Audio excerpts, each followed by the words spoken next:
सभी प्यारी प्यारी सिस्टर जितने भी क्लास में जुड़ी हो सभी को गुड इवनिंग। अब आप लोग लाइव क्लास में जुड़ जाइए, ठीक है। अब आप लोग लाइव क्लास में सबको जुड़ जाओ। चलिए सभी को गुड इवनिंग। अभी एक न्यू बैच नहीं, कोर्स का फी थोड़ा सा डाउन किए हैं। जितने भी न्यू स्टूडेंट अब क्लास करना चाहती हो, अब जितने भी आपके फ्रेंड वगैरह क्लास करना चाहते होंगे सबको बता दीजिएगा एक बार मेरे लिए थोड़ा सा कि कोर्स का फी थोड़ा सा कम कर दिए हैं, ठीक है। दीपावली ऑफर, छठी मैया की कृपा, दीपावली ऑफर, अब थोड़ा सा फी को कम कर दिए हैं क्लास के लिए। अब आपके जो भी यहाँ पर फ्रेंड वगैरह होंगे क्लास लेने होंगे बोल दीजिएगा, सिर्फ 399 में पूरी कंप्लीट क्लास हो जाएगा और ये कोर्स 15 दिसंबर तक आपको कंप्लीट हो जाएंगे, ठीक है। सबको एक बार अपना फ्रेंड को भी बता देना, ठीक है। जो भी अब पेड क्लास जो भी करना चाहती है सबको बता दीजिएगा, ठीक है। Good evening. एक बार सबको जिनको पेड क्लास करना है एक बार अपने फ्रेंड को बता दीजिएगा कि पेड क्लास का कोर्स भी पूरे कम गया है, ठीक है। सिर्फ 399 में पूरी कंप्लीट कोर्स कराएंगे और ये कोर्स अब आपको 15 दिसंबर तक कंप्लीट हो जाएंगे, ठीक है। तो अगर आपको पूरी जज्बात के साथ पढ़नी है, पूरी कंप्लीट कोर्स करनी है तो आप लोग एक बार बिल्कुल रूप से क्लास को ज्वाइन कर ले लास्ट टाइम में भी, क्योंकि जनवरी तक एग्ज़ाम होने की आपकी संभावना है, ठीक है। आपकी तैयारी यहाँ से पूरी कंप्लीट रूप से हो जाएंगे।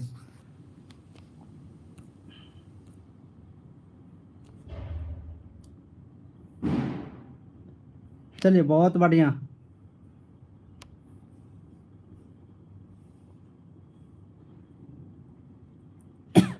गुड इवनिंग सभी को, गुड इवनिंग। मेरी आवाज़ आपके पास तक पहुंच पा रही है क्या, सब लोग के पास तक? एक बार आप लोग कमेंट करके बता दो बाबू, मेरी आवाज़ सबके पास तक पहुंच पा रही है क्या? इंतज़ार नहीं करेंगे। हाँ, हैप्पी दीपावली सभी को। मेरा तबीयत तो ठीक नहीं है ना, मेरा तबीयत ही आजकल बहुत ख़राब चल रहा है। आप लोग कैसे हो, कैसी हो तुम लोग? एक बोल अरे तो आप लोग को लाइव क्लास कब से दे रहे हैं ना। जी सर आ रही है, ठीक है। जो जिनका भी फ्रेंड वगैरह क्लास करना चाहती है सबको बता देना, ठीक है।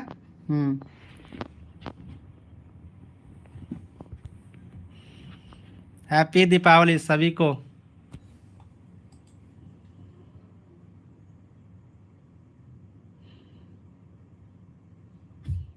एक ये इतनी पुरानी स्टूडेंट होकर के पूछ रही है कि सर मेरी कमेंट जा रही है कि नहीं।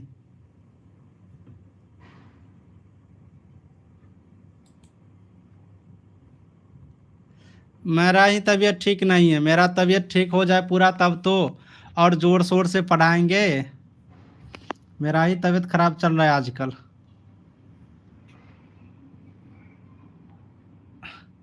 नहीं नहीं, तुम लोगों को नहीं लगेगा। एंजॉय किए ना, एक पूछ रहे कि एंजॉय किए ना, एंजॉय कहाँ किए हैं?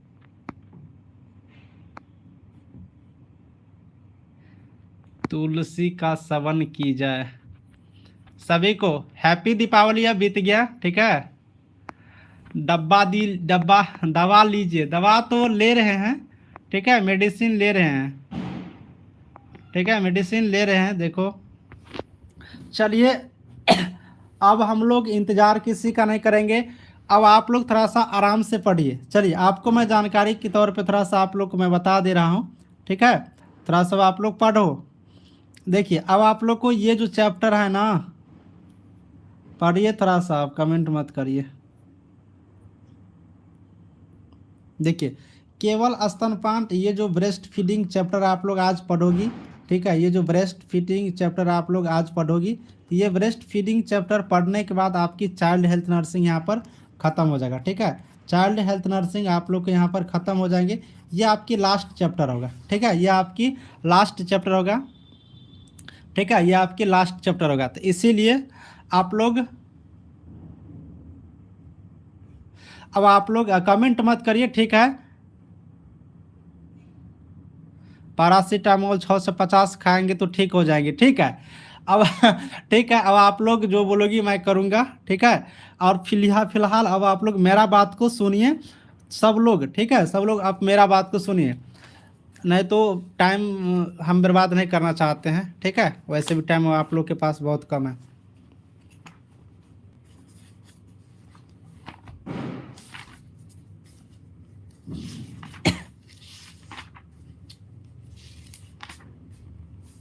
सब कुछ होगा, ठीक है।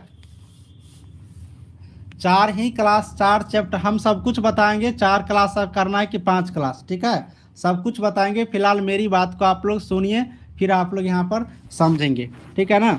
अब देखिए इसमें आप लोग को ये केवल स्तनपान, ये जो ब्रेस्ट फीडिंग चैप्टर पढ़ेंगे, ठीक है। ब्रेस्ट फीडिंग इस चैप्टर के साथ आप लोग के यहाँ पर ये सब्जेक्ट यहाँ पर ख़त्म हो जाएगा। अब आप लोग सोच रही हो कि ये 4 ही चैप्टर सर बोल, तो सर तो 4 ही चैप्टर पढ़ाए हैं। थोड़ा सा सुनिए, हम सब कुछ पढ़ा दिए हैं, बस आप लोग को अभी तक आइडिया नहीं लगा है। मैं आप लोग को आइडिया दिखा देता हूँ, आप लोग को पूरी जानकारी दिखा देता हूँ।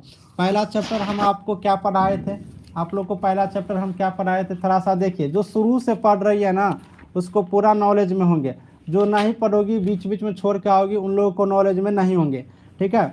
पहला चैप्टर हम आपको चाइल्ड हेल्थ नर्सिंग में क्या पढ़ाए थे, थोड़ा सा गौर से समझो इस बात को, और कहाँ क्या पढ़ना है इस चीज़ को समझो, ठीक है। देखो पहला आप लोग को हम वृद्धि एवं विकास पढ़ाए हैं, ठीक है, वृद्धि एवं विकास, है ना, वृद्धि एवं विकास ये वाला पढ़ा है, वृद्धि एवं विकास। दूसरा हम आपको क्या पढ़ाए हैं, जन्मजात विसंगतियाँ, ठीक है। अब आप लोग समझिए जन्मजात विसंगति, ठीक है, जन्मजात विसंगति, ठीक है। उसके बाद तीसरा हम आपको मतलब बच्चों का अधिकार, बच्चों का अधिकार, बच्चों का अधिकार, थोड़ा सा समझो, बच्चों का अधिकार। और एक और चैप्टर जो आज होगा ये क्या होगा, तो चौथा होगा स्तनपान, ठीक है ना, स्तनपान यानी कि ब्रेस्ट फीडिंग, स्तनपान ये चैप्टर होगा। अब आप लोग को 4 चैप्टर तो हम कंप्लीट रूप से यहाँ पर,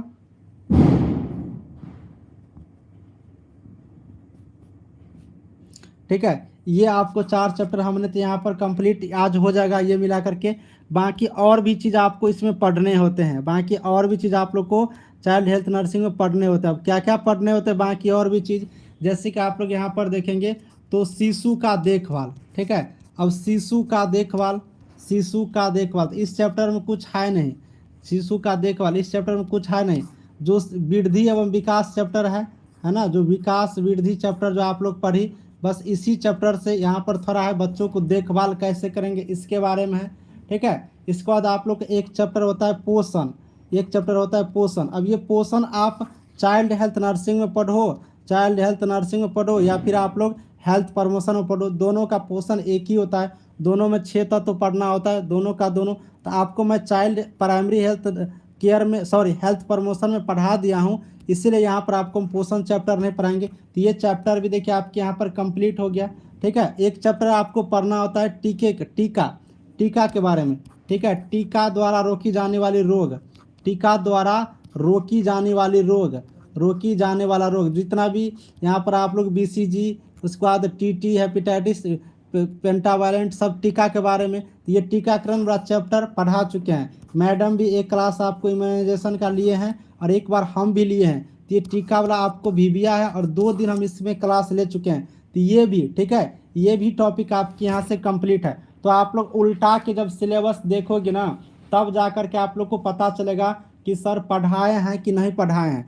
जो चैप्टर यहाँ पढ़ाना है मैं यहाँ पर पढ़ा रहा हूँ, बाकी जो तीव्र शोषण से संबंधित दस्त, कब्ज, उसके बाद कान त्वचा संक्रमण, गलसुआ रोग, पर्यावरण, ये सब चीज़ मैं आपको पिछले क्लास में आपको हम पढ़ा चुके हैं। तो यहाँ पर पढ़ाने की कोई ज़रूरत यहाँ पर नहीं है, ठीक है। एक चैप्टर है आपको इसमें, एक चैप्टर और है, एक चैप्टर और है आपको किशोरियों की देखभाल, किशोरियों की देखभाल, ठीक है, किशोरियों की देखभाल। अब ये किशोरियों की देखभाल चैप्टर एक बार उल्टा के देखना, एक बार आप लोग देखोगे ना तो सोचोगे एक बार खुद से पढ़ लेते हैं, पढ़ाने की जरूरत नहीं है। अब इस किशोरियों की देखभाल में आपको बस एक ही टॉपिक का जिक्र किया है, मासिक धर्म का, ठीक है। जो मासिक धर्म होता है, मासिक धर्म जिसे हिंदी में इंग्लिश में मंथली साइकिल MC कहते हैं, लड़कियों में किस एज में MC शुरू होते हैं, इसकी क्या प्रोसेस होता है, क्या मतलब सब कुछ इसके बारे में दिया था। इसके बारे में सबको जानकारी होंगे ही ये बताने की कोई नया चीज़ नहीं है। तो जो आपके एग्ज़ाम के व्यू से इम्पोर्टेंट है उस चीज़ को हमने सारा चीज़ आपको कवर किए हैं। कम टाइम में पढ़ने का एक नया तरीका होनी चाहिए। आप रपटे जाओगे, ठीक है। हाँ, इंस्पिरेशन साइकिल। तो आपको रपटे जाओगे, पता चलेगा हमने तो सब कुछ पढ़ लिया लेकिन मेरे नॉलेज में आइडिया ही कुछ नहीं है। नहीं, उतना ही पढ़िए जो आपके एग्जाम के व्यू से इम्पोर्टेंट हो। यही तो तरीका होता है मेरा पढ़ाने का। उतना ही पढ़ाएंगे जो एग्जाम में आएगा, उतना ही पढ़ के जाएंगे मेरे स्टूडेंट, लिख करके आएंगे। अलबल इधर उधर पूरा एकदम पोथी पाथा पोच पाच के चाट लो, पता चलेगा एग्जाम में जाने के बाद सब कुछ भूल गए हैं, ठीक है। ये चीज़ अब एग्जाम के लिए क्वेश्चन अलग से बताइए, एक कमेंट करिए। तो एग्जाम के लिए क्वेश्चंस हम आपको ऑब्जेक्टिव बहुत सारा करा चुके हैं।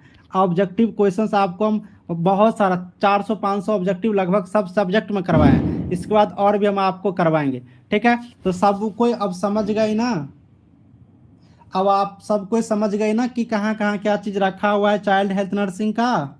एक बार कमेंट करके बताओ हाँ या ना, फिर मैं आपको आगे लेके चलूँगा।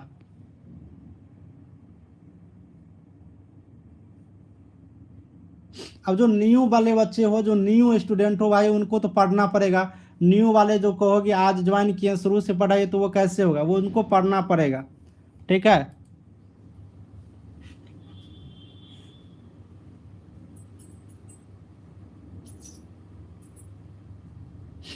जो टॉपिक दिया तो उस टॉपिक को सारा कवर किया गया, आप लोग उसको पढ़िए। चलिए, बहुत सुंदर। अब आज हम लोग यहाँ पर स्तनपान ब्रेस्ट फीडिंग के बारे में पढ़ेंगे, ठीक है। अब चलिए शुरुआत करते हैं आज का चैप्टर। ये ब्रेस्ट फीडिंग क्या होता है, एक लाइन में सुनते जाना और आप लोग कोई भी मत भागना। आज बहुत सारे चीज़ कवर करेंगे, ठीक है। देखिए, केवल स्तनपान, इसमें क्या है, चलिए केवल स्तनपान ब्रेस्ट फीडिंग में क्या है। देखिए, ब्रेस्ट फीडिंग का मतलब, स्तनपान का मतलब सीधा भाषा में समझो तो दूध पिलाना, ठीक है। सीधा भाषा में अगर समझो तो दूध पिलाना। जो बच्चे दूध पीते हैं उसी को हम लोग स्तनपान कहेंगे, ब्रेस्ट फीडिंग कहेंगे, ठीक है। ब्रेस्ट फीडिंग कहेंगे। तो ये चीज़ हो गया। तब यहाँ पर इसको अगर टेक्निकल भाषा में समझेंगे तो आप लोग थोड़ा सा आसान लैंग्वेज में समझ सकती हो। प्रथम 4 से 6 महीना तक शिशु को भोजन के रूप में केवल माँ दूध देने एवं इसके अतिरिक्त कोई अन्य खाद्य पदार्थ नहीं देना केवल स्तनपान कहलाता है। यानी कि जब बच्चे को 6 मंथ तक के उम्र में, जब बच्चे को 6 मंथ तक के एज में, 6 मंथ तक के एज में जो माँ दूध पिलाती है, जो माँ दूध पिलाती है, सिर्फ और सिर्फ जो दूध पिलाती है उसी को क्या कहा जाता है, ब्रेस्ट फीडिंग कहा जाता है। इसी को स्तनपान कहलाता है। ये चीज़ आप लोग समझ गए सब लोग। स्तनपान किसको कहेंगे, सब कोई समझ गई। जो दूध पिलाए जाते हैं माँ के द्वारा, दूध के अलावा कुछ नहीं, 6 मंथ तक दूध के अलावा कुछ नहीं, तो ये चीज़ को क्या कहेंगे, स्तनपान कहेंगे, ब्रेस्ट फीडिंग कहेंगे। सब कुछ समझ गई। एक बार आप लोग कमेंट करके हाँ या ना बता दो, ठीक है। चलो, बहुत सुंदर, बहुत बढ़िया, ठीक है। मेंस्ट्रुएशन चैप्टर भी पढ़ा देंगे, फिलहाल अभी वाला पढ़ो, अभी वाला फिलहाल पढ़ो, फिर बाद वाला को बाद में हम लोग देखेंगे। चलिए, ये चीज़ हो गया। अब आपको ब्रेस्ट फीडिंग समझ गए, स्तनपान समझ गए। अब हम आपको यहाँ से एक चीज़ और पढ़ेंगे, ठीक है। क्या पढ़ेंगे, तो स्तन की संरचना। ये जो स्तन होता है, ब्रेस्ट होता है, ब्रेस्ट की संरचना के बारे में सब पढ़ेंगे, ठीक है। कमेंट को अब आप लोग बंद कर दीजिए। जो ब्रेस्ट की संरचना होती है, ब्रेस्ट कैसे कैसे बनते हैं, ठीक है। इस ब्रेस्ट के बारे में, जो ब्रेस्ट होता है माँ की, उस ब्रेस्ट के बारे में हम लोग पूरा आज यहाँ पर पढ़ने वाले हैं, इस ब्रेस्ट के बारे में, ठीक है। इसमें क्या चीज़ होता है, कैसे कैसे यहाँ पर दूध बनते हैं, बच्चे दूध कैसे पीते हैं, कौन से पार्ट होते हैं, इनके बारे में यहाँ से हम लोग पढ़ेंगे। तो आप लोग थोड़ा सा इस पॉइंट को समझो। देखिए, स्तन जो होता है ना, जो माँ की स्तन होते हैं ना, जो ब्रेस्ट होते हैं ना, ये जो ब्रेस्ट होते हैं ना, ये दूध स्रावी ग्रंथियाँ होती है। यानी कि बच्चे का दूध कहाँ से आती है, ये ब्रेस्ट हो गया मान लो माँ की, ठीक है। ये स्तन हो गया, तो ये स्तन जो होते हैं ना, इसमें से क्या मिलते हैं, तो बच्चे को दूध मिलते हैं, बच्चे का भोजन मिलते हैं, मिल्क मिलते हैं, दूध मिलते हैं। तो ये दूध स्रावी ग्रंथियाँ, यानी कि वैसे ग्रंथियाँ जो दूध को निकालते हैं, दूध देते हैं, ठीक है। इसको क्या कहते हैं, मतलब स्तन कहते हैं। तो ये जो स्तन होते हैं ना, 2 प्रकार की टिश्यू से मिलकर बने होते हैं। कितने प्रकार का, तो 2 प्रकार का, याद रखना। यही सब पॉइंट आपको एग्जाम में पूछा जाएगा। स्तन, दूध ग्रंथि, स्रावी, दूध स्रावी ग्रंथियां या फिर स्तन कहिए, ब्रेस्ट कहिए, कितने प्रकार की टिश्यू से मिलकर बनते हैं? तो 2 प्रकार के टिश्यू से मिलकर के बनते हैं। कौन कौन टिश्यू है भाई? तो 2 ठो टिश्यू का नाम जी पे याद रखना। एक यहाँ पर ग्रंथीय ऊतक ग्लैंडर टिश्यू कहते हैं, दूसरा सहायक यानी कि सपोर्टिंग टिश्यू कहते हैं। ठीक है, एक ग्रंथीय होता है ग्लैंडर, एक सपोर्ट करता है, एक ग्लैंडर होता है और एक उनको सपोर्ट करता है। देखिए जब मैं आपको कोई नाम बोल रहा हूँ जैसे कि 2 टाइप का, थोड़ा सा समझिएगा, ये मेरा टेक्निक होता है, आप लोग भी अपना सकती हो। जैसे कि ये 2 नाम हुआ तो मैं 2 बार 3 बार इस नाम को बोलता हूँ, तो आप लोग भी क्या करिए, मेरे साथ 2 बार 3 बार मन से बोलिए कि 2 ग्रंथियां कौन कौन सा? तो एक ग्रंथियां ऊतक, एक सहायक ऊतक, बोलेंगे साथ में तो याद होगा ज़्यादा। ठीक है, ये चीज़ हो गया। मैं आपको फिगर में भी दिखा रहा हूँ, आप लोग थोड़ा सा वेट कर लीजिए 10-15 सेकेंड। अब देखिए इसमें क्या चीज़ होता है, ग्रंथीय ऊतक क्या होता है? जो परिपक्व स्तन होता है, जो स्तन होते हैं, जो यहाँ पर ब्रेस्ट होता है, इसका 20% भाग, कितने प्रतिशत भाग? 20% भाग यहाँ पर याद रखना। ठीक है, मैं यहाँ पर फिगर बना रहा हूँ, फिर मैं आपको ओरिजिनल फिगर पे लेकर चलूँगा। ये ब्रेस्ट है माँ की, ठीक है, ये ब्रेस्ट हो गया। ठीक है, ये ब्रेस्ट हो गया। अब ये ब्रेस्ट में जो 20% जो भाग होंगे, जो 20% जो भाग होंगे, 20% भाग, इसी को क्या कहा जाता है? ग्रंथीय ऊतक यानी कि ग्लैंडर टिश्यू कहा जाता है, ग्लैंडर टिश्यू कहा जाता है। इस चीज़ को आप लोग यहाँ से याद रखेंगे। और सहायक ऊतक क्या होता है? सहायक ऊतक देखिए ये 20%, अब बाकी जो सपोर्टिंग टिश्यू होता है ये 80% भाग होता है। कितने प्रतिशत? तो 80%। तो यहाँ से याद रखेंगे 20% मेरा हो गया ग्लैंडर ग्रंथीय, अब बाकी जो यहाँ पर मतलब बोल रहे हैं कि 80%, बाकी जो 80% होगा स्तन का, ब्रेस्ट का 80%, तो ये हो जाएगा मेरा सहायक ऊतक। कौन सा ऊतक? सहायक ऊतक।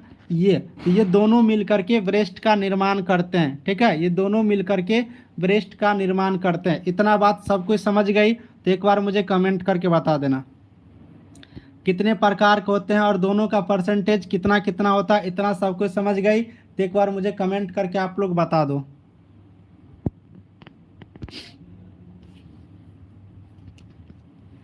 पूरे आसान लैंग्वेज में हम आपको एक एक चीज़ रटवा देंगे, टू द पॉइंट। ठीक है, टू द पॉइंट आपको हम रटवाएंगे, चिंता मत करिए। थोड़ा सा आप लोग इस फिगर को देख लीजिएगा। ठीक है, इस फिगर को थोड़ा सा आप लोग देख लीजिए। ये फिगर आप लोग देख लीजिए, ये ब्रेस्ट का ये स्तन का फिगर है ना, ये माँ की स्तन की फिगर है। ठीक है, माँ की जो ब्रेस्ट है ये ब्रेस्ट की फिगर है। ठीक है, ये ब्रेस्ट की फिगर है। आप लोग यहाँ पर देखिए ब्रेस्ट का फिगर है। अब आप लोग इसमें जो यहाँ पर आप लोग देखेंगे ये जो पूरा स्तन है, ठीक है, ये पूरा जो स्तन है, इसी स्तन का जो 20% भाग है, जो 20% जो भाग है, ये जो 20% भाग है, इसी को यहाँ पर ग्लैंडर कहा जाता है। ठीक है, इसी को क्या कहा जाता है? ग्लैंडर कहा जाता है। आप लोग यहाँ से याद रखना। ठीक है, इसी को क्या कहा जाता है? ग्लैंडर कहा जाता है, यानी कि ग्रंथीय ऊतक कहिए। ठीक है, हिंदी में क्या कहेंगे? ग्रंथीय, और इंग्लिश में ग्लैंडर, आप लोग याद रखना। ठीक है, और बाकी जो 80% हो गया, बाकी जो इनका 80% हो गया, बाकी 20 के अलावा जो 80% हो गया, उससे हम लोग कहेंगे सपोर्टिंग, सपोर्ट करता है ये बाकी सपोर्ट करता है। ठीक है, सपोर्ट सहायता करता है। तो ये हो गया आपको यहाँ पर आपको सहायक ऊतक, ग्लैंडर ऊतक। इतना बात समझ गए? 2 बार तो बता दिया हूँ, अब कितना बार बताऊंगा भाई? 2 बार तो बता चुका हूँ। ठीक है, इतना बात आप लोग समझ गए।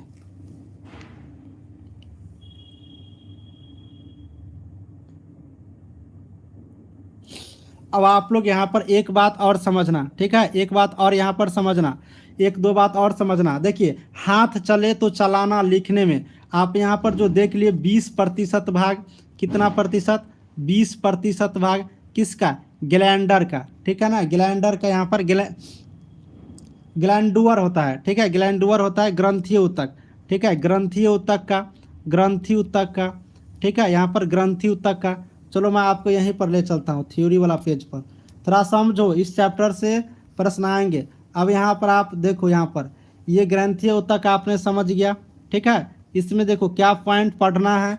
ये तो 20% होता है, एक बात। दूसरा, यह ऊतक दूध का निर्माण करता है। किसका निर्माण करता है? दूध का निर्माण करता है। याद रखना। ग्लैंडुलर, ग्लैंडुलर टिश्यू जो होता है, ग्लैंडुलर टिश्यू, ग्रंथीय ऊतक, ग्लैंडुलर टिश्यू, ये 20% भाग होता है और दूध का निर्माण करता है। 2 पॉइंट यहाँ से याद रखेंगे। इस वाला में क्या याद रखेंगे, इसके वाले में याद रखेंगे, ये वसाइय ऊतक होता है, वसा से बना हुआ ऊतक होता है, तंतुमय संयोजी ऊतक होता है, रक्तवाहिका का बना होता है। जो सपोर्टिंग ऊतक होता है ये रक्तवाहिकाओं का बना होता है, ठीक है, रक्तवाहिकाओं का ये बना होता है और ये स्तन को सहारा और आकृति प्रदान करते हैं, सहारा और आकृति। ऊपर वाले में आपने क्या पढ़ा, ग्रंथि वाले में क्या पढ़ा, ग्रंथि वाले में क्या पढ़ा कि दूध का निर्माण, दूध का निर्माण पॉइंट याद रखो और 20%, ठीक है। इसके बारे में हमने क्या बता दिया, इसके बारे में बताया कि वसा ऊतक का बनता है, तंतु संयोजी ऊतक का, रक्तवाहिका, इन 3 चीज से बनता है, 80% भाग होता है और ये स्तन को, ब्रेस्ट को सहारा देता है और आकृति, एक पूर्ण आकृति ब्रेस्ट बना करके दिखाता है, ठीक है। बस इतना चीज हम लोग दोनों के बारे में पूरा बढ़िया से याद रखेंगे। अब बताओ आप लोग फुल्ली एंड फाइनल सब कोई समझ गई तो हाँ लिख करके कमेंट कर दें। फुल्ली एंड फाइनल अब आप लोग दोनों चीज समझ गए तो हाँ लिख करके कमेंट कर दें, ठीक है।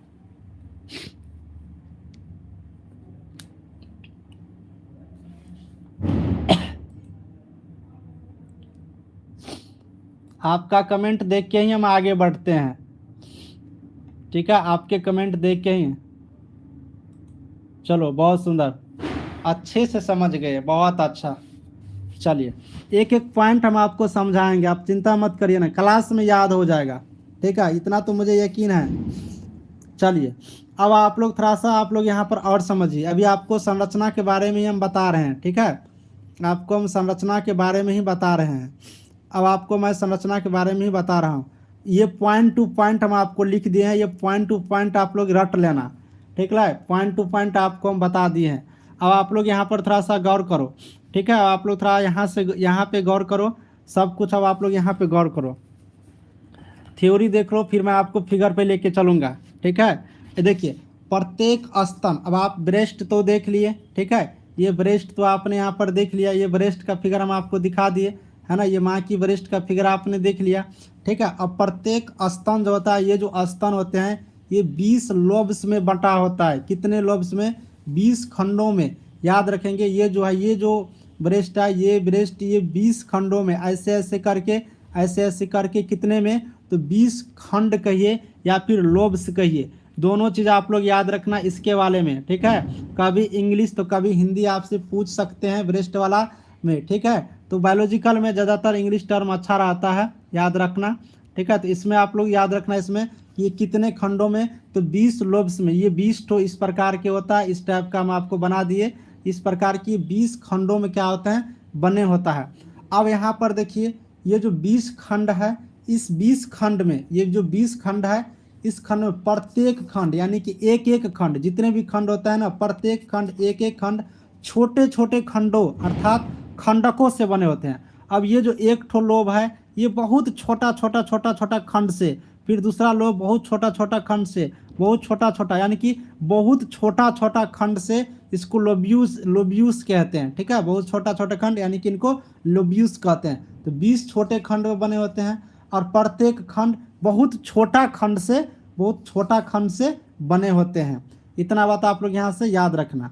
अब यहाँ पर आगे देखिए क्या होता है, प्रत्येक खंड यानी कि जितना खंड आप देखिए 20 खंड, इसी को कहने से प्रत्येक खंड यानी कि एक एक खंड संयोजी ऊतक का बना होता है। किस ऊतक का, संयोजी ऊतक का। आपसे पूछ सकता है प्रश्न आपसे यहाँ पर पूछेंगे, क्या पूछ लेंगे परीक्षा लेने वाले, कि एक खंड जो होते हैं, जो लोब्स होते हैं ब्रेस्ट में, ये किस चीज का बना होता है। ऑप्शन में रहेगा संयोजी ऊतक, आंख बंद करके डिब्बा गोल करके आ जाना परीक्षा में से, ठीक है।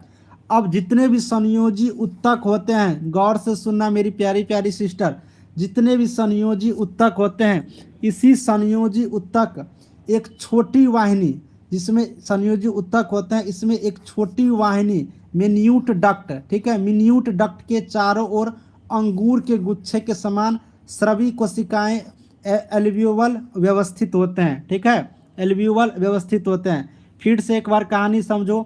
20 खंड में प्रत्येक खंड छोटे छोटे खंड से बनते हैं और ये जो खंड है ये संयोजी उत्तक से बनते हैं। ठीक है।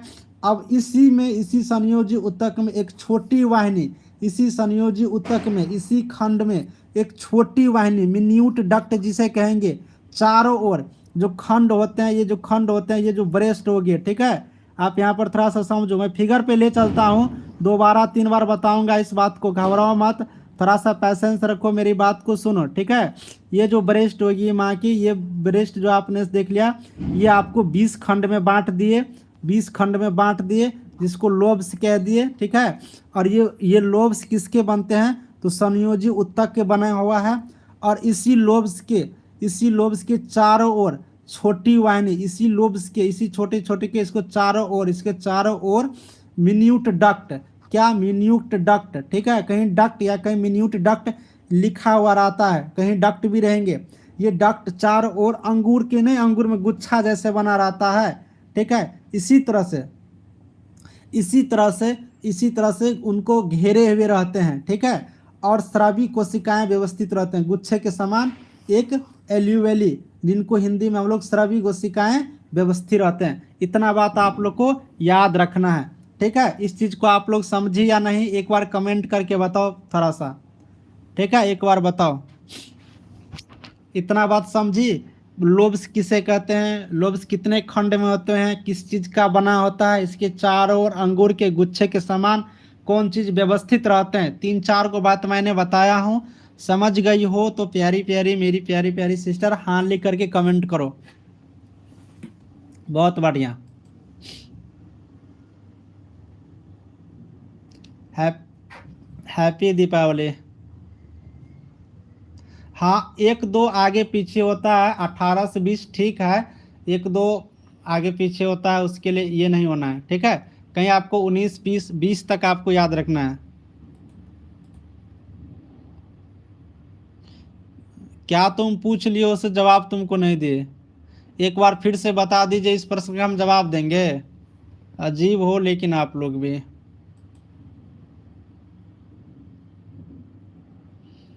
एक तो अच्छा कमेंट कर रही है, बोले कि आप समझाएं और हम लोग ना समझे। चलिए चलते हैं ना, एलुवेली पे चलते हैं। ठीक है, एलुवेली पे चलते हैं। हाँ,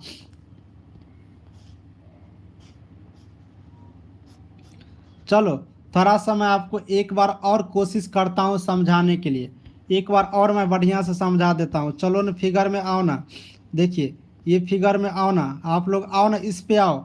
वहाँ नहीं समझी तो यहाँ तो समझा दूंगा, रगड़ के समझा दूंगा। ठीक है। यहाँ नहीं समझी तो यहाँ पे मैं समझा के ही छोड़ूंगा। अब आप यहाँ पे समझो ना। देखो, अभी आपको हम खंड बता रहे थे, जिनको हम इंग्लिश में क्या कहते हैं, लोब कहते हैं, लोब्स कहते हैं। ठीक है। ये खंड बता रहे थे, खंड बता रहे थे। इसकी संख्या कितनी हो गया, 20 हो गया। ठीक है। और ये देखिए, ये खंड देखिए 20, ये क्या है, ये क्या है, ये खंड है। ठीक है। ये क्या है, खंड है, लोब्स हो गया। और ये 20 खंड होते हैं। और इसी में जो छोटे छोटे खंड होते हैं उसको हम लोग लोब्यूल, यानी कि छोटे छोटे खंड को लोब्यूल हम लोग बोलते हैं। तो इसी में आप लोग आंख गड़ा के देखना। ठीक है।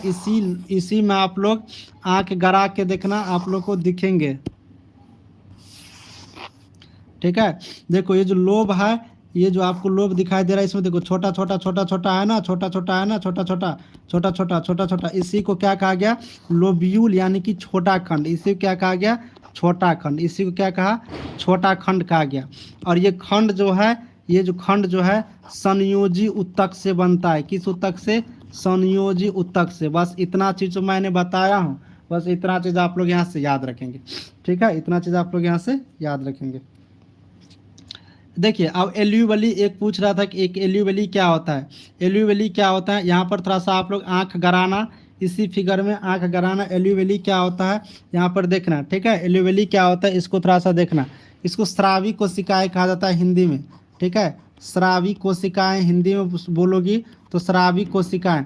ये क्या होते हैं, जितने भी खंड होते हैं ना, उसको ये घेरे हुए रहते हैं। देखिए खंड है, इसको ये घेरे हुए रहते हैं, इसी को एल्यूवेली कहते हैं। इसी को क्या कहा जाता है, एल्यूवेली कहते हैं। इस चीज़ को हम लोग यहाँ से याद रखेंगे, ठीक है। इसी को एलोवेली कहते हैं, जो खंड को घेरे हुए रहते हैं। एक छोटी वाहिनी होता है, ठीक है, इसी को चारों ओर मतलब व्यवस्थित करके गुच्छे के समान मतलब घेर करके रखे रहते हैं।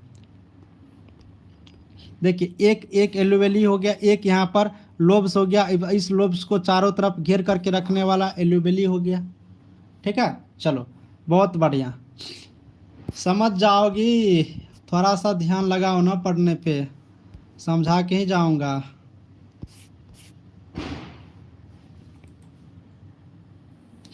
चलो बहुत सुंदर।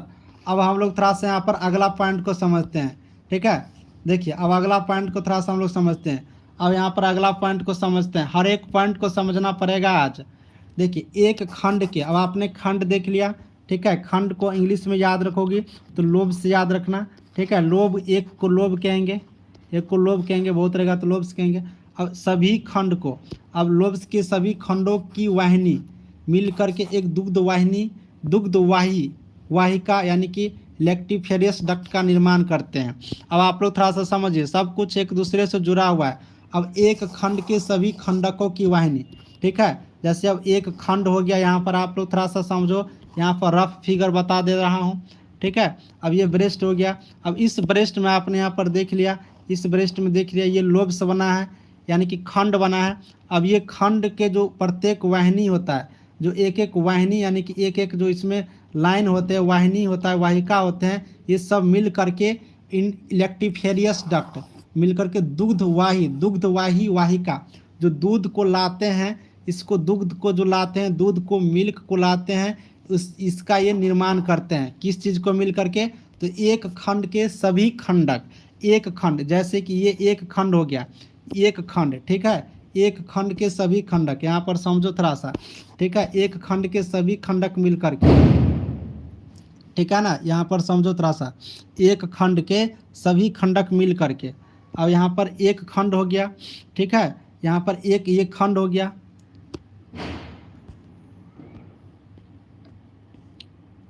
अब जैसे कि ये एक ठो खंड हो गया, अब इस खंड के जितने भी इसमें वाहिका है, जितने भी इसमें वाहिका है, ये सब मिल करके एक ठो दुग्ध वाहिका, ठीक है। एक तो दुग्ध वाहिका का, एक सौ दुग्ध वाहिका का निर्माण कहेंगे, यानी कि एक यहाँ पर लेक्टिफेरियस डक्ट का, किसका, लेक्टिफेरियस डक्ट, ये डक्ट हो गया। और एगो करेगा तो लेक्टिफेरियस डक्ट का निर्माण करेंगे। अब आप लोग इस डक्ट के बारे में, लेक्टिफेरियस डक्ट के बारे में समझ गए होंगे। जो एक खंड होते हैं और एक खंड में जितने भी वाहिका होते हैं, जितने भी चीज़ होते हैं, जितने भी यहाँ पर छोटे छोटे खंड होते हैं, सब मिल करके एक लेक्टिफेरियस डक्ट का निर्माण करते हैं, ठीक है। एक लेक्टिफेरियस डक्ट का निर्माण करते हैं। इतना बात सब कोई समझ गए, लेक्टिफेरियस डक्ट का निर्माण कैसे करते हैं? समझ गए तो हाँ लिख करके बताइए, एक एक पॉइंट को समझिए, नहीं तो एग्जाम में छूट जाएगा प्रश्न। इस चैप्टर से छूटना नहीं चाहिए।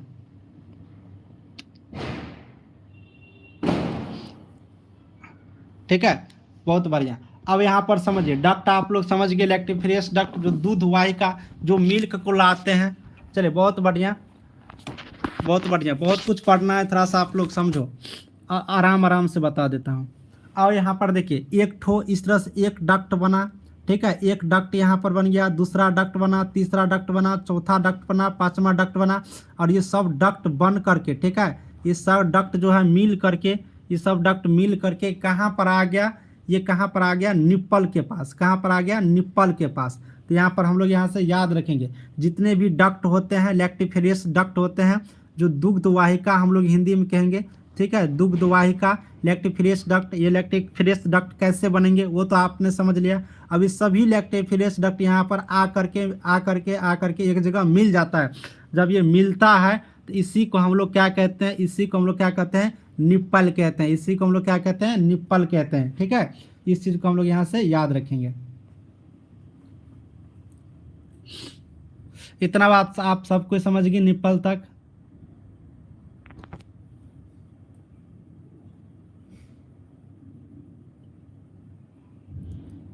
इतना बात सबको समझ गए निप्पल तक? निप्पल तक सब समझ गए तो हाँ लिख करके बताइए, फिर हम आपको निप्पल से आगे की ओर बढ़ेंगे।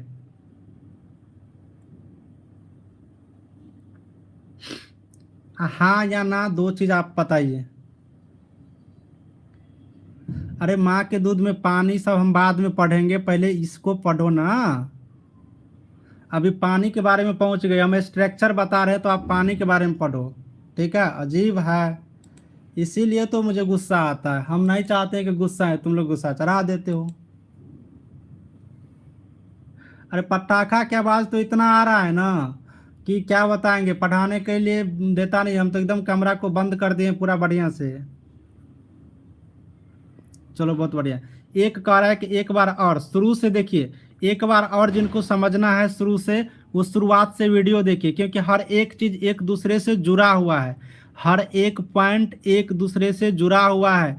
जब तक शुरुआत वाला पॉइंट नहीं समझोगी, खंड नहीं समझोगी, लोब, लब्यूल, डक्ट एक दूसरे को नहीं समझोगी, तब तक आप निप्पल तक नहीं समझोगी, तब तक आप निप्पल तक यहाँ पर नहीं समझने वाली हो। इस पॉइंट को आप लोग समझ लो, ठीक है, इस पॉइंट को आप लोग यहाँ पर समझ लो। चलिए बहुत बढ़िया। अब हम आपको आगे की तरफ लेकर चलते हैं, निप्पल तक समझ गए। अब निप्पल के बाद यहाँ पर आपको हम बता देते हैं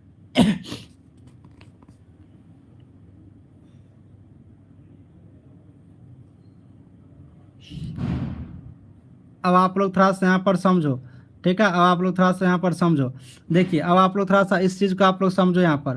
अब आपको हम समझा रहे हैं यहाँ पर लैक्टिफोरस साइनस, लैक्टिफेरस। ठीक है, यहाँ पर आप लोग यहाँ पर एक पॉइंट को समझो, लैक्टिफेरस साइनस। थ्योरी पे लेकर चलता हूँ, फिगर से आप लोग समझ लो। ठीक है, एक पॉइंट आप लोग यहाँ पर लैक्टिफेरस साइनस यहाँ पर आप लोग समझ लो, ये इंपॉर्टेंट पॉइंट है। ठीक है, इसको हिंदी इंग्लिश एक ही में यहाँ पर याद रखो, हिंदी इंग्लिश एक ही में याद रखो, लैक्टिफेरस साइनस। अब ये लैक्टिफेरस साइनस क्या होता है समझिए, यहाँ पर समझिए। अब लैक्टिफेरस साइनस क्या होता है, लैक्टिफेरस साइनस। अब देखिए यहाँ पर जो निप्पल, निप्पल है, निप्पल से पहले, निप्पल से पहले जितने भी यहाँ पर जितने भी लैक्टिफेरस डक्ट, लैक्टिफेरस डक्ट जितने भी चौड़ा पार्ट होता है, यहाँ पर आप समझो, इस पॉइंट को गौर से समझो।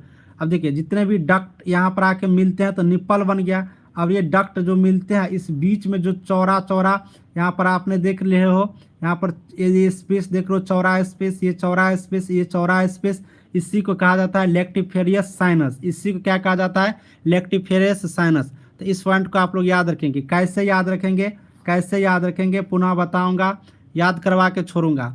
ठीक है, देखिए क्या चीज़ जो निप्पल के पास आता है ना, डक्ट, जो डक्ट यहाँ पर निप्पल के पास आता है, ये सब डक्ट आकर के निप्पल का निर्माण किया। इस बीच में, इस बीच में चौड़ा सा जगह बच गया, ये चौड़ी जगह बच गया। ये जो चौड़ा जगह बच जाता है, जो डक्ट निप्पल पे आकर के मिलता है और एक चौड़ा सा जगह बन जाता है, इसी को कहा जाता है लैक्टिफेरियस साइनस। इसी को कहा जाता है लैक्टिफेरियस साइनस। इतना बात सब कोई समझ गई, इतना बात सब कोई समझ गई। अब बताओ आप लोग, इतना बात सब कोई समझ गई।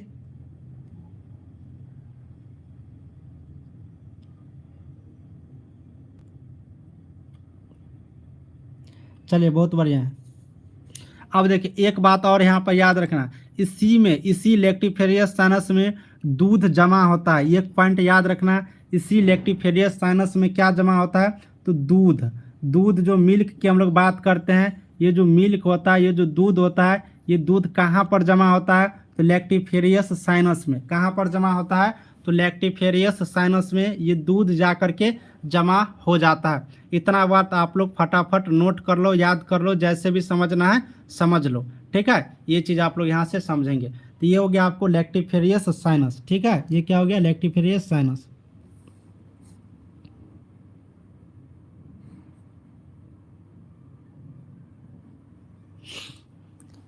अब आप लोग इस बात को समझ गए। अब आपको हम एक और पॉइंट यहाँ से समझाते हैं, एक और पॉइंट यहाँ से समझाते हैं, एक और पॉइंट। ठीक है, क्या पॉइंट यहाँ पर, आप यहाँ पर समझो।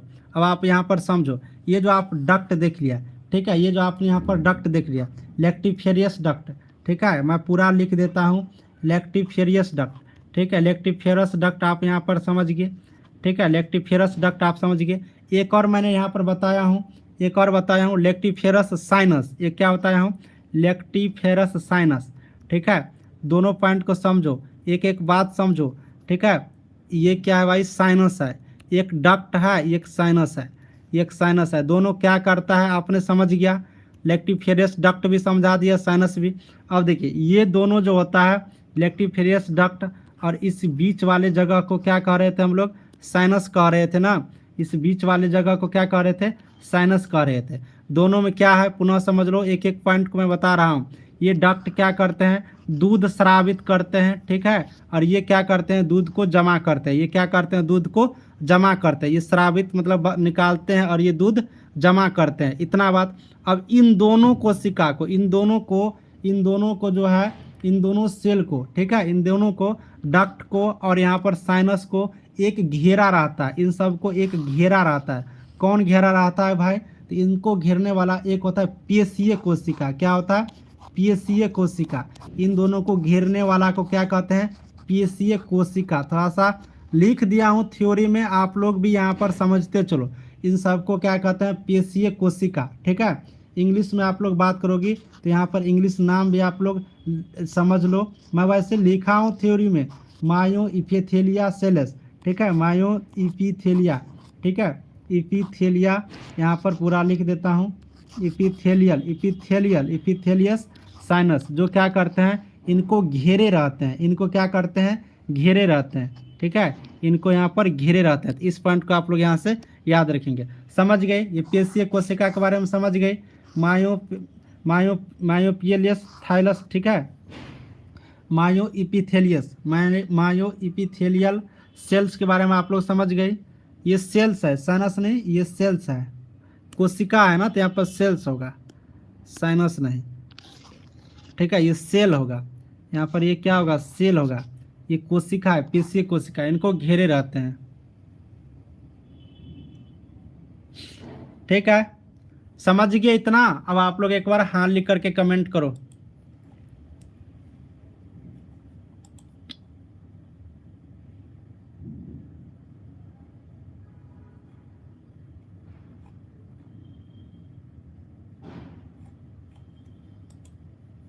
बताओ एक बार, पेशीय कोशिका समझ गए। ये पेशीय कोशिका क्या करता है ना, ये पेशीय कोशिका क्या करता है ना, लेक्टिफेरियस डक्ट को और लेक्टिफेरियस साइनस को घेर के रखते हैं। क्या करते हैं, घेर के रखते हैं। कितना दिन तो ऑब्जेक्टिव करवाते हैं कम्युनिटी हेल्थ नर्सिंग का। टेस्ट की क्या बात है, पिछले क्लास में आपको हुआ था कम्युनिटी हेल्थ नर्सिंग में ऑब्जेक्टिव ही।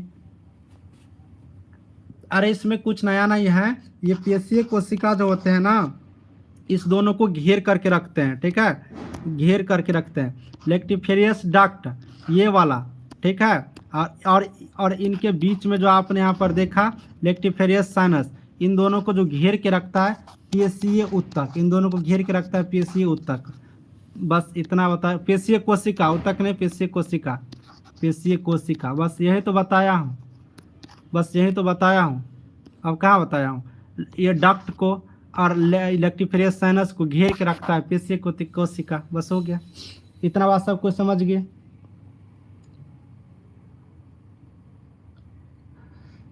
चलिए, जब आप लोग इतना बात समझ गए तो इनकी संरचना में जो भी बातें हैं, ये पूरी संरचना आपके यहाँ पर कंप्लीट हो गया, ठीक है। निप्पल, एरियोल, डक्ट, एलियोबल, लोब्स, यहाँ पर लोब्यूल, सब कुछ आप इसमें क्या होंगे, समझ गए। ये जो आपकी संरचना वाला टॉपिक है, ये पूरा का पूरा टॉपिक आपका संरचना वाला क्या हुआ, यहाँ पर समाप्त हो गया, ठीक है। अब संरचना वाला टॉपिक पूरा आपका समाप्त हो गया। अब किसी को डाउट है स्ट्रक्चर वाले टॉपिक में, ब्रेस्ट की संरचना जो आपको हम बताएं, इसमें आपको कोई डाउट है तो आप लोग बताइए, ठीक है। इस संरचना वाला आपको मैंने सब कुछ यहाँ से बता दिया। किसी को डाउट और भी है, कुछ भी पूछना तो आप लोग बताइए, फिर मैं आपको आगे लेके चलूँगा।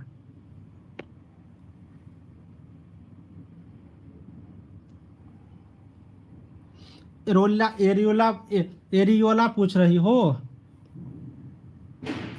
एरियोला क्या होता है, ये एरियोला के पूछ रही हो। चलो, ये एरियोला किसे कहते हैं, देखिए जो स्तन होता है ना, ये स्तन, सॉरी निप्पल जो होता है ना, ये निप्पल, ठीक है।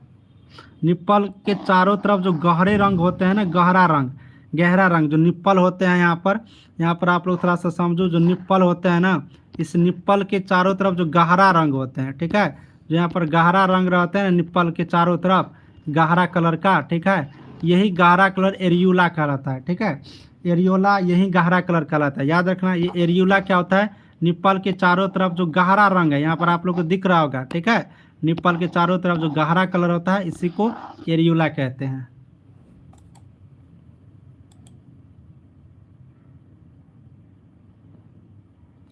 हाँ, काला कहिए, आप जो भी कहिए। ठीक है, गहरे रंग का कहिए या फिर काला कहिए, गहरा रंग का होता है।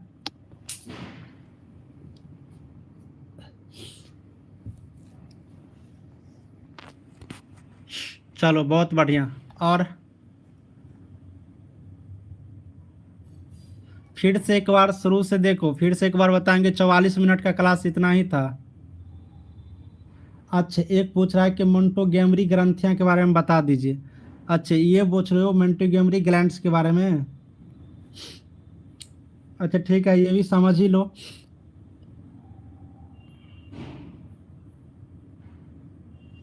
मिंटू, ये सब उतना इम्पोर्टेंट नहीं है। मोंटोगेमरी ग्लैंड्स जो आपने पूछा ना, कोई बात नहीं, ये भी आप समझ लो, ये भी आप यहाँ पर समझ लो। देखो, ये जो होता है ना,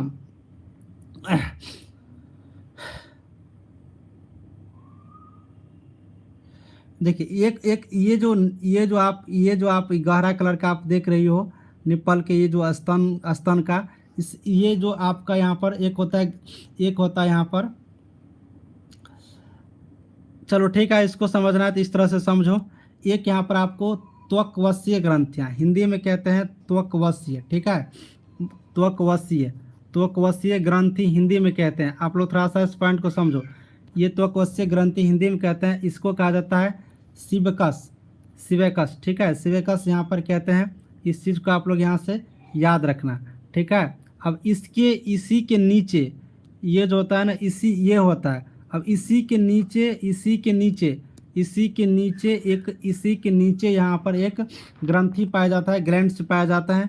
इसी को नीचे एक यहाँ पर ग्लैंड्स पाया जाता है। इसी को मोंटोगेमरी यहाँ पर ग्लैंड्स कहिए या फिर ट्यूबरकुलस कहिए। ठीक है, इसी को, ये स्तन के नीचे वाला पार्ट होता है। ये स्तन का जो नीचे पार्ट होता है, ये मोंटोगेमरी ग्लैंड्स कहते हैं।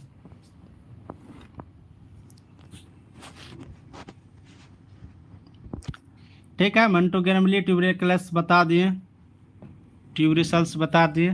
ठीक है, चलो पढ़ो। मेरी तबीयत ठीक नहीं है, फिर भी हम आपको पढ़ा रहे हैं, आप लोग पढ़िए मन लगा के। ठीक है, मुझे आपके एग्ज़ाम का चिंता है, आप मेरी चिंता करिए कि जल्दी से ठीक हो जाए।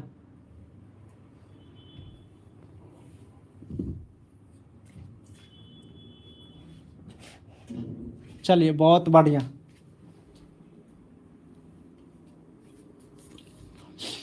चलिए अब आगे बढ़े, इस टॉपिक को हटाएं यहाँ से। अब आगे बताओ।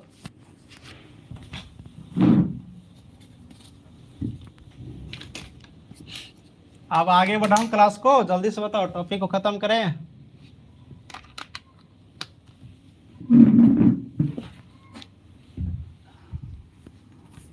अरे रिब्स क्या होता है, रिब्स? अब आप लोग पूछ रहे हो कि सर रिब्स क्या होता है। इसका सारा इम्पोर्टेंट हम बता दिए, ये रिब्स वगैरह नहीं पूछता है कभी। ठीक है, स्तन का ये अंदर का पार्ट होता है। ठीक है, ये जो स्तन का अंदर का पार्ट होता है ना, ये रिब्स कहलाता है।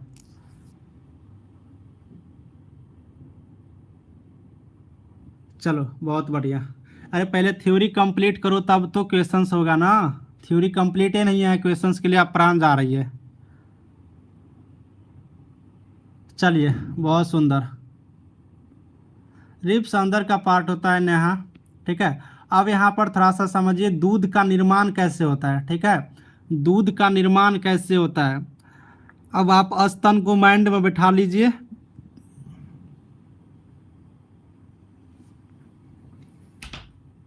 हाँ वो,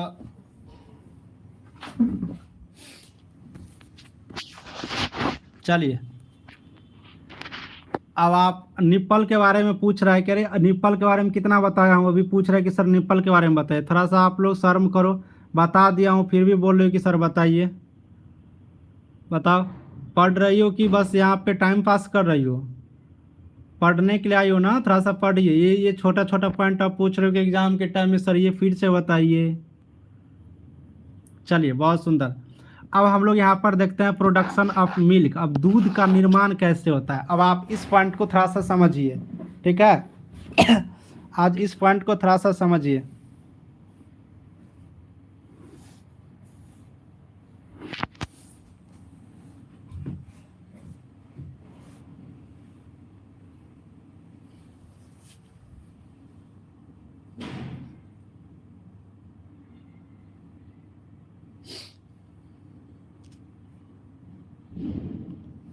चलिए, अब हम जो पढ़ा रहे हैं उसको थोड़ा सा गौर से समझिए, ठीक है। चलिए, देखिए, आप ना याद रखना है आपको क्या क्या। देखिए, लोब्स क्या होता है इसको याद रखना है, जो इम्पोर्टेंट है उस पर ध्यान दीजिए, ठीक है।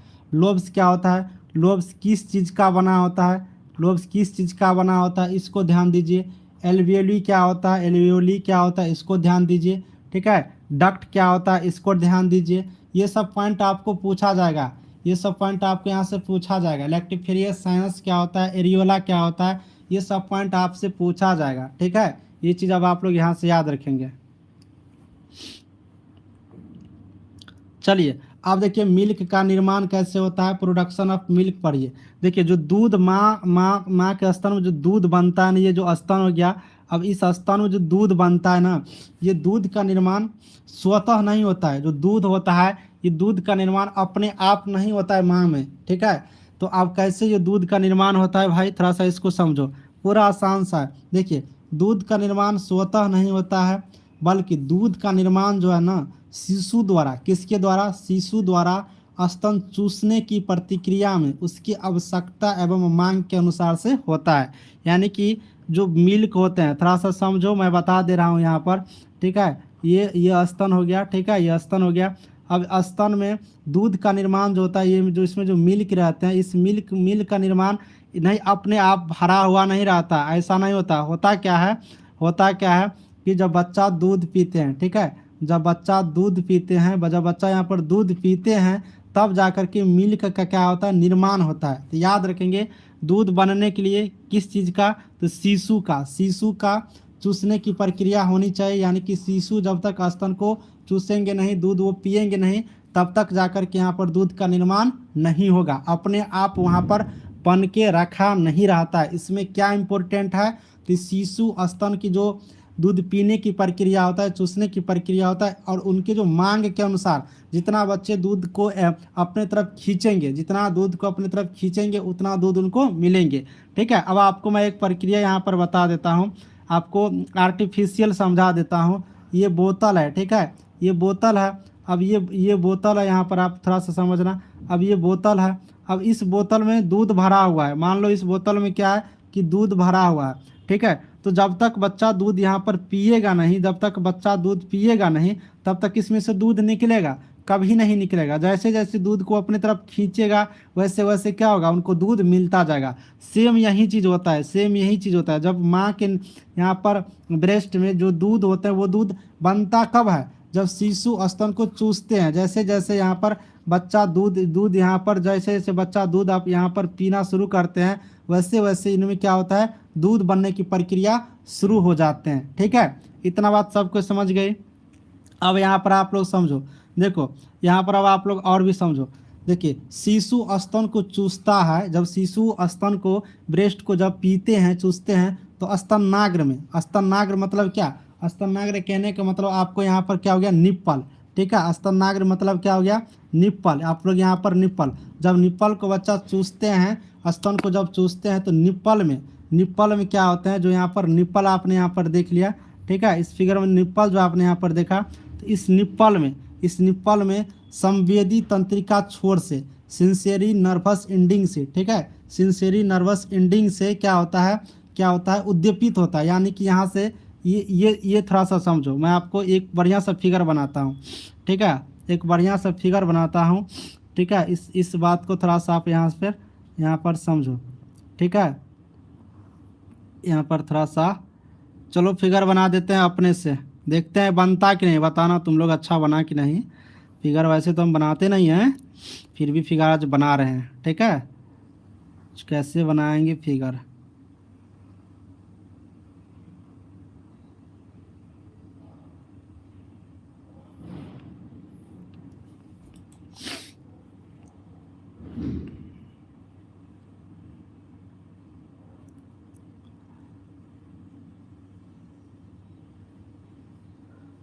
फिगर बना के छोड़ेंगे, चिंता मत करो, कोशिश में लगे हुए हैं। ठीक है, चलो ये मुंह हो गया। ठीक है, ये आपको ब्रेस्ट हो गया। चलो समझो, इस पॉइंट को समझो, ये क्या हो गया, ब्रेस्ट हो गया। मेन इस पर ध्यान देना, ये ब्रेस्ट हो गया किसी महिला का। ठीक है, ये ब्रेन है, ये क्या है, ब्रेन है। थोड़ा सा यहाँ पर समझो, ये क्या है, ब्रेन है। यहाँ पर ये ब्रेन है। ठीक है, ये ब्रेन है और ये ब्रेस्ट हो गया, और ये हो गया इनका निप्पल। ठीक है, ब्रेस्ट का निप्पल। बस ब्रेन का खेला है और निप्पल का है। ठीक है, आप समझो ना, संवेदी उम्वेदी सब समझोगी, अब थोड़ा सा यहाँ पर समझो। ठीक है, अब इसको समझो। फिगर समझ गई क्या है। फिगर को आप लोग थोड़ा सा माइंड में सेट कर लो। ठीक है, ये किसी का फोटो है, किसी महिला का। ठीक है, किसी महिला का ये फोटो है, किसी महिला का। ठीक है, किसी महिला का फोटो है। अब इस फोटो में ये क्या है, ब्रेस्ट है। ये क्या हो गया आपका, ये क्या हो गया, ब्रेस्ट हो गया। ये ब्रेस्ट वाला पार्ट हो गया। ठीक है, स्तन हो गया। और ये आपको माइंड हो गया, ये मस्तिष्क हो गया। ठीक है, ये क्या है, मस्तिष्क है। बस इतना ही चीज़ का इसमें जरूरत है। ये क्या हो गया, मस्तिष्क हो गया, ये पूरे पार्ट। बस इतना चीज़ आपको यहाँ से समझना है दूध के निर्माण में। अब यहाँ पर देखिए होता क्या है, जब बच्चा दूध पीता है। ठीक है, जब कोई बच्चा यहाँ पर क्या होते हैं, दूध पीते हैं। जब बच्चा यहाँ पर दूध पीते हैं, बच्चा जब दूध पीते हैं, तो जब इस निप्पल को चूसेंगे, जब इस स्तन को चूसते हैं, जब स्तन को चूसते हैं, निप्पल को मुंह में ले करके, बात को सुनो, दोबारा तिबारा नहीं बोलूँगा, एक बार में समझो। ठीक है, एक बार में समझो। तो जब बच्चा यहाँ पर स्तन को चूसते हैं, जब निप्पल को चूसते हैं, तो इसी से एक संवेदी तंत्रिका छोर से, किस छोर से, संवेदी तंत्रिका छोर से। अब ये संवेदी तंत्रिका छोर यहाँ पर होता है, इस मस्तिष्क में क्या होता है, यहाँ पर समझो, इस मस्तिष्क में यहाँ पर क्या होता है, यहाँ पर संवेदी तंत्रिका होता है। संवेदी यानी कि सिंसेरी नर्व, सिंसेरी नर्व होता है यहाँ पर। ये क्या होता है, एक सिंसेरी नर्व होता है।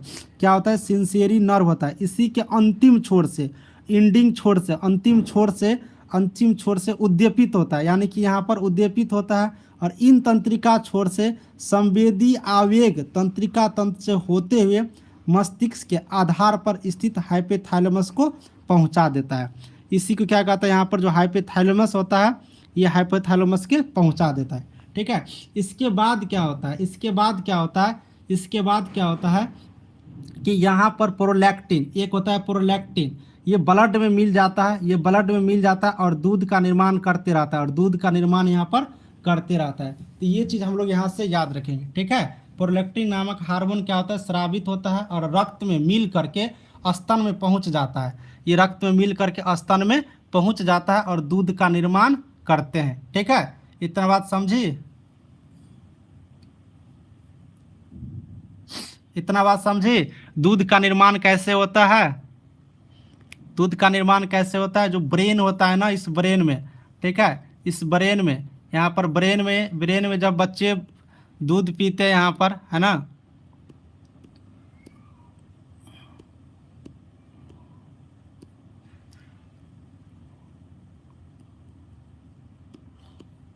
जब बच्चे दूध पीते हैं तो यहाँ पर जो मस्तिष्क में हाइपोथैलेमस में संवेदी तंत्रिका के एंडिंग छोर से निकलता है और एक प्रोलैक्टिन नामक हार्मोन होता है। ये हार्मोन रक्त में, किसमें, ये रक्त में, ब्लड में मिल जाता है और ब्रेस्ट में ये पहुँच जाता है दूध बनाने के लिए। ठीक है, और बच्चा यहाँ पर अपना दूध को पीते हैं। बस, हाँ, प्रोलैक्टिन नामक हार्मोन होता है जो रक्त में मिलता है, किसमें, ब्लड में मिलता है, और ब्लड में मिल करके ये ब्रेस्ट में पहुंचता है। ठीक है, ये चीज़ आप लोग यहाँ से याद रखें।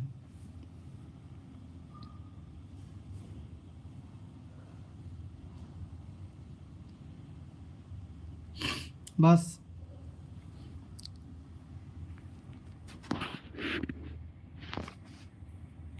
चलिए, बहुत अच्छा। हाँ, कमेंट आ रही है, सबका कमेंट आ रही है, एक ही लाइन में समझ लो। समझ गए, दूध का निर्माण कैसे करेंगे, समझ गए बढ़िया से।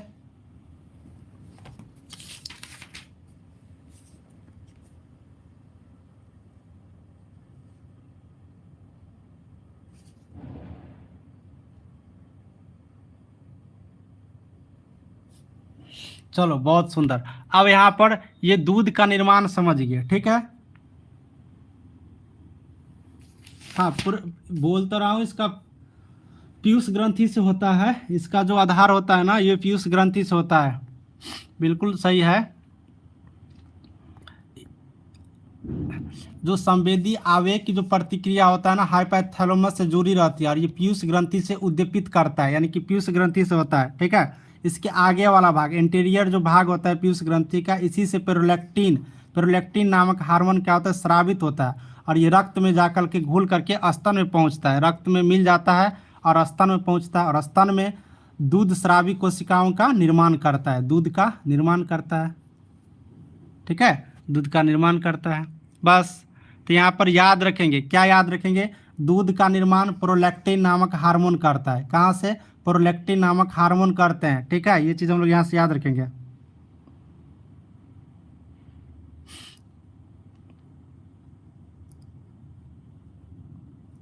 और ये प्रोलैक्टिन हार्मोन कहाँ से उद्दीपित होता है, ये हार्मोन कहाँ से उद्दीपित होता है, तो पीयूष ग्रंथि से। कहाँ से, तो पीयूष ग्रंथि से, ठीक है। कहाँ से, तो पीयूष ग्रंथि से।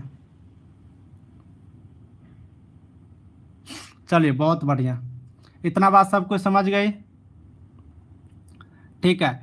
अरे याद नहीं हो रहा है तो एक बात सुनो, बच्चे जब दूध पिएंगे तब दूध आएंगे, जब बच्चे दूध पिएंगे तभी दूध बनेंगे। एक बात, दूध पिएंगे तभी, नहीं पिएंगे तो दूध नहीं बनेंगे। दूसरा, हाइपोथैलेमस से एक जुड़ा रहता है पीयूष ग्रंथि, क्या, पीयूष ग्रंथि, याद कर लो नहीं समझ में आ रहा है तो, ठीक है। एक हाइपोथैलेमस से क्या जुड़े रहते हैं, पीयूष ग्रंथि, और इसी पीयूष ग्रंथि के आगे वाला भाग, आगे वाला भाग से प्रोलैक्टिन नामक हार्मोन निकलता है और ये निकल करके रक्त में जाकर के मिल जाता है और रक्त में मिलने पर ये दूध का निर्माण कर देता है। यहाँ पर मैं चलता हूँ, दूध नहीं पिलाता है तो क्या होता है, वहाँ पर मैं चलूँगा, अभी वहाँ पर नहीं गया हूँ, ठीक है। जो प्रश्न पूछ रही हो ना कि क्या होता है दूध नहीं पिलाएगा तो मैं वहाँ पर चलूँगा। पहले इस बात को समझ गए कि नहीं, इतना बताओ। आपके मैं समझ गया हूँ, जो लिखी हो ना कि यदि कोई महिला डिलीवरी के बाद दूध नहीं पिलाती है तो क्या होगा, उस प्रश्न पे मैं बाद में चलूँगा। चलिए बहुत बढ़िया।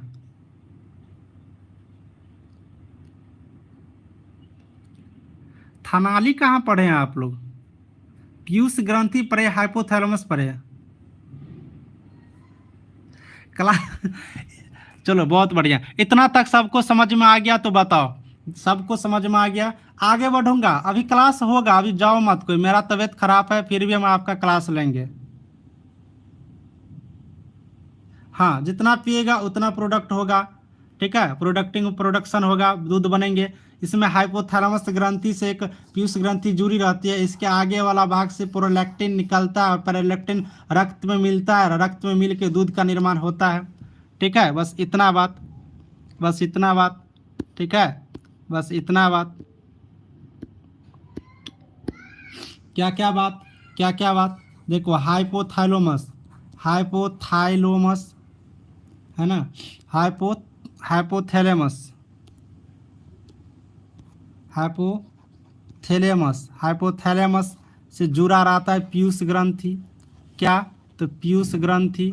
इसके आगे वाला भाग, आगे वाला भाग किस भाग से, आगे वाला भाग से क्या निकलता है, प्रोलैक्टिन, प्रोलैक्टिन, प्रोलैक्टिन। और ये प्रोलैक्टिन कहाँ पर जाकर के मिलता है, तो ये प्रोलैक्टिन मिलता है रक्त में, कहाँ पर, रक्त में, ठीक है, ये रक्त में, ये रक्त में, और रक्त में मिलने के बाद ये दूध का निर्माण करता है, तो मेन है प्रोलैक्टिन।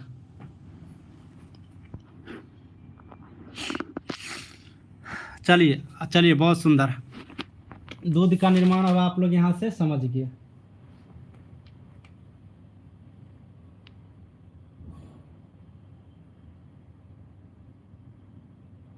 चलिए बहुत बढ़िया, बहुत बढ़िया। अब आपको हम यहाँ पर नेक्स्ट टॉपिक पढ़ा रहे हैं, दूध का स्खलन, ठीक है। नेक्स्ट टॉपिक क्या है, देखिए प्रोलैक्टिन हार्मोन से संबंधित कुछ इंपॉर्टेंट पॉइंट को समझ लीजिए, ठीक है। प्रोलैक्टिन हार्मोन से संबंधित कुछ इंपॉर्टेंट पॉइंट को आप समझ लीजिए। देखिए प्रोलैक्टिन हार्मोन रात के समय, ठीक है, प्रोलैक्टिन हार्मोन से संबंधित आप कुछ समझ लीजिए। ठीक है, प्रोलैक्टिन हार्मोन से संबंधित आप कुछ यहाँ पर समझ लो। देखिए, प्रोलैक्टिन हार्मोन में रात के समय स्तनपान की प्रतिक्रिया में अधिक प्रोलैक्टिन का स्रावन होता है, अतः मां के दूध की आपूर्ति को बनाए रखने हेतु रात को समय स्तनपान अधिक लाभप्रद होता है। तो यहाँ पर याद रखेंगे, स्तनपान लाभप्रद कब होता है? तो रात के समय। किस समय? ज़्यादा दिन में कि रात में? तो रात में ज़्यादा से ज़्यादा। ठीक है, तो ये चीज़ आप लोग यहाँ से याद रखेंगे, ये चीज़ यहाँ से याद रखेंगे, क्योंकि जो प्रोलैक्टिन स्रावित होता है ये रात को ज़्यादा से ज़्यादा होता है। कब? रात को ज़्यादा से ज़्यादा। एक पॉइंट। दूसरा पॉइंट यहाँ से, प्रोलैक्टिन माँ को तनाव मुक्त बनाता है। माँ जब टेंशन में होते हैं दूध के कारण, तो प्रोलैक्टिन माँ को तनाव से दूर करते हैं, अतः रात को स्तनपान कराने पर माँ को पर्याप्त आराम भी मिलता है। अब अगर दूध यहाँ पर बन रहे हैं, प्रोलैक्टिन जो कि माँ को तनाव टेंशन से फ्री रखते हैं, इसीलिए स्तनपान बच्चे को ज़्यादा से ज़्यादा दूध पिलाना चाहिए, और रात को ज़्यादा से ज़्यादा दूध पिलाने से माँ को आराम भी मिलते हैं। तो प्रोलैक्टिन के बारे में ये भी समझिए, ये टेंशन फ्री करता है, ये टेंशन फ्री करता है। ठीक है, टेंशन फ्री करता है, इसीलिए ज़्यादा से ज़्यादा माँ को स्तनपान करानी चाहिए।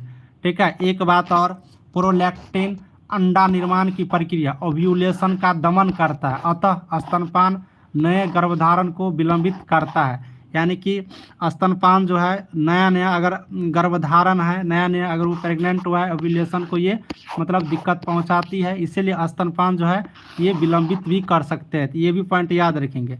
क्या? ओव्यूलेशन को क्या दमन करते हैं? प्रोलैक्टिन अंडा निर्माण की प्रक्रिया को दमन करते हैं, इसीलिए जो नया गर्भधारण हुआ है, प्रेग्नेंट हुआ है, उनको ये विलंब कर सकते हैं। ठीक है, ये चीज़ भी हम लोग यहाँ पर प्रोलैक्टिन के बारे में याद रखेंगे। 3 पॉइंट रामबाण इलाज। ठीक है, क्या क्या भाई? तो पहला पॉइंट यहाँ पर, रात को प्रोलैक्टिन प्रक्रिया ज़्यादा होता है तो रात को दूध पिलानी चाहिए, टेंशन मुक्त करता है, और ये ओव्यूलेशन को भी दमन करता है।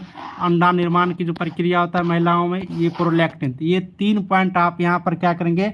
याद रखेंगे। 3 पॉइंट क्या करेंगे आप लोग यहाँ पर? याद रखेंगे। ठीक है, दमन मतलब अवरोध, मतलब रोकना। ठीक है, दमन मतलब रोकना। अब विलंब मतलब इसको समझ में नहीं आ रहा अभी तक कि विलंब मतलब क्या होता है। विलंब मतलब देर, कहीं देर न हो जाए, विलंब मतलब देर। अरे अभी आप जो लोग पूछ रही हो ना क्वेश्चंस, वो क्वेश्चन पे मैं चलूंगा, कौन सी बीमारी होगा, क्या होगा, नहीं होगा। फिलहाल मैं जिस टॉपिक को पढ़ा रहा हूँ उसी टॉपिक से प्रश्न पूछिए, तब आपको समझने में और बेहतर होंगे। आगे मैं पढ़ाऊंगा, आपके माइंड में एक भी प्रश्न ही नहीं रहेगा। जितना पढ़ाया हूँ उसमें अगर कोई दिक्कत है तो बस आपको बताना है। ठीक है, तो आप लोग समझ गए प्रोलैक्टिन के बारे में सब कुछ बढ़िया से। ठीक है, समझ गए दूध का निर्माण, दूध का ये सब कुछ। तब आगे बढ़ूंगा, बताओ जल्दी से।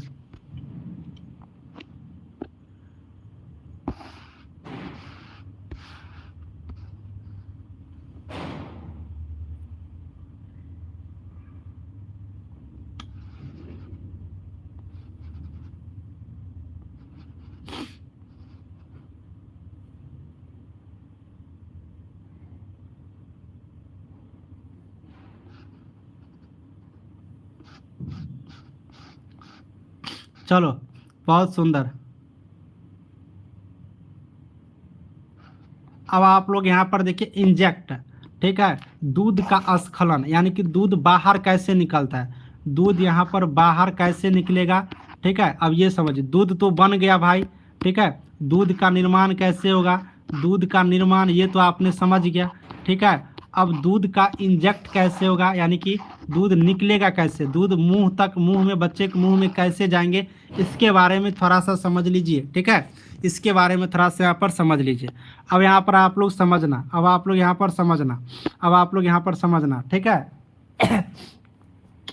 अब यहाँ पर आप लोग समझना। देखिए,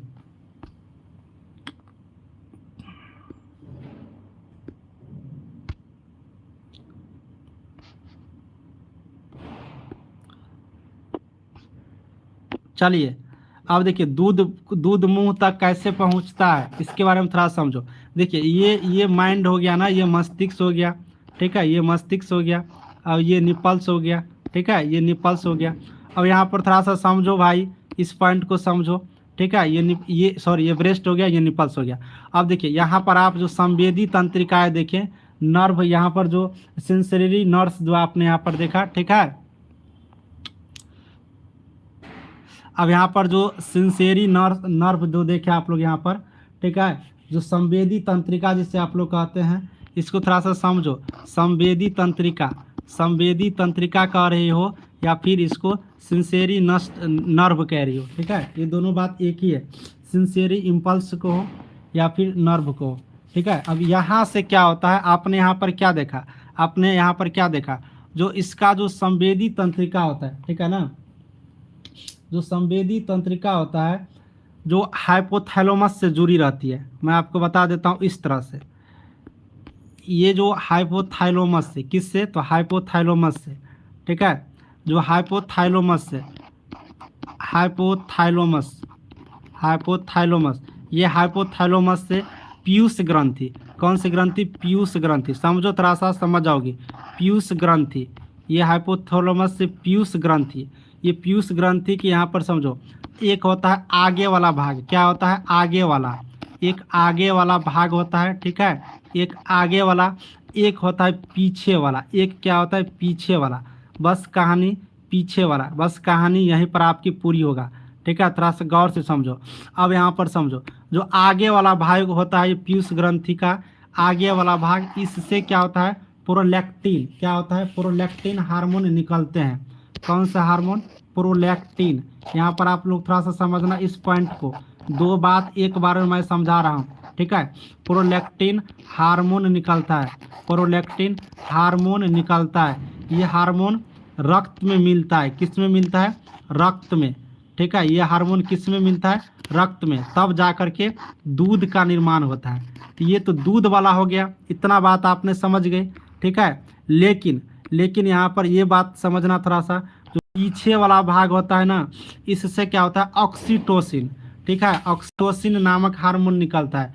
आगे वाला से यहाँ पर आपने देख लिया प्रोलैक्टिन, और पीछे वाला भाग से ऑक्सीटोसिन, कौन सा, तो याद रखेंगे ऑक्सीटोसिन, ठीक है, ऑक्सीटोसिन, ऑक्सीटोसिन नामक हार्मोन निकलता है। और ये हार्मोन, ये हार्मोन, ये हार्मोन, ये हार्मोन क्या करते हैं, ये हार्मोन क्या करते हैं, ब्रेस्ट में, स्तन में जाकर के मिल जाते हैं, ठीक है, ब्रेस्ट में जाकर के, ब्रेस्ट में जाकर के, स्तन में जाकर के मिल जाते हैं। तब जाकर के क्या होता है, बच्चा दूध पी सकते हैं आसानी से। क्या करते हैं, जब बच्चा दूध पी सकते हैं आसानी से, दूध को बाहर निकालने में ये क्या करते हैं, मदद करते हैं, दूध को बाहर निकालने में ये क्या करते हैं, मदद करते हैं, ठीक है। अब आप लोग बताओ, समझ गई दूध बाहर कैसे निकलता है, दूध बाहर कैसे निकलता है, समझ गई, ये बात बताओ, दूध का निर्माण और दूध बाहर कैसे निकलता है, ये दो बात समझ गई। आगे वाला भाग से प्रोलैक्टिन हार्मोन निकलेगा, रक्त में मिलेगा, दूध बनेगा। पीछे वाला भाग से ऑक्सीटोसिन निकलेगा, ब्रेस्ट में जाके दूध को निकालने में मदद करेगा। उसी को हिंदी में इंटीरियर कहिए या फिर जो कहिए, बस अपना समझो, आगे पीछे हिंदी जो बोलो।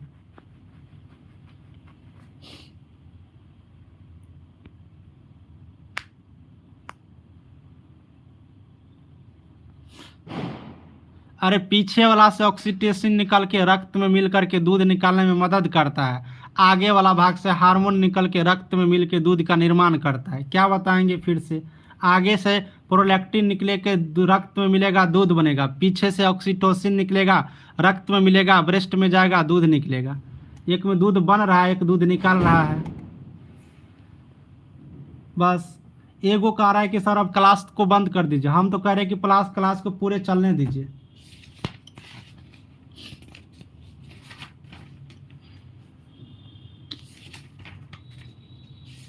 ठीक है, समझ गए सबको इतना, चलिए बहुत सुंदर।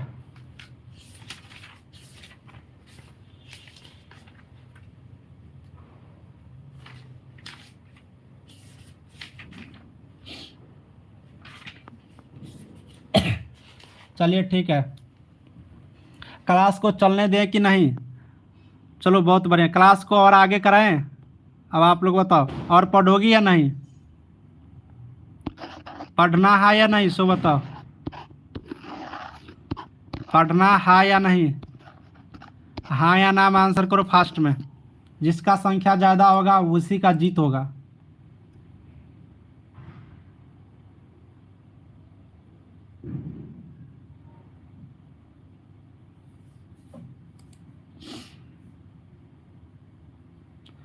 कमेंट जिसका ज़्यादा उसी का जीत।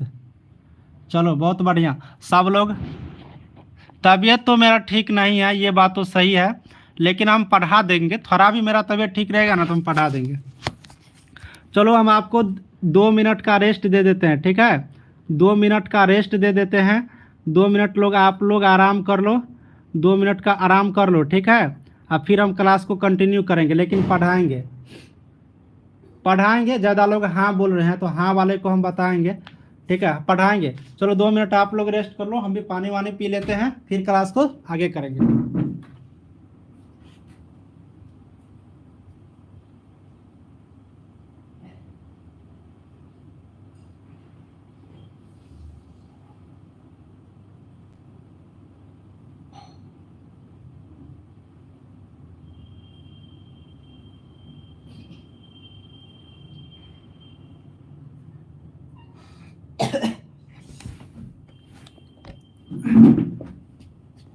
एक कर रहा है हाँ ना, हाँ ना।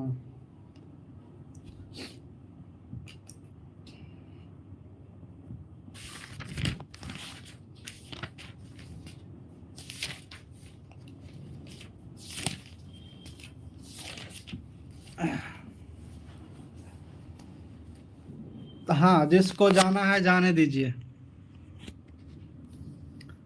चलो पानी वानी पी लियो तुम लोग, बताओ पानी सब पी लिए हो? बताओ जल्दी से, पानी वानी पी लिए हो तो बताओ, फिर आगे चलाएंगे।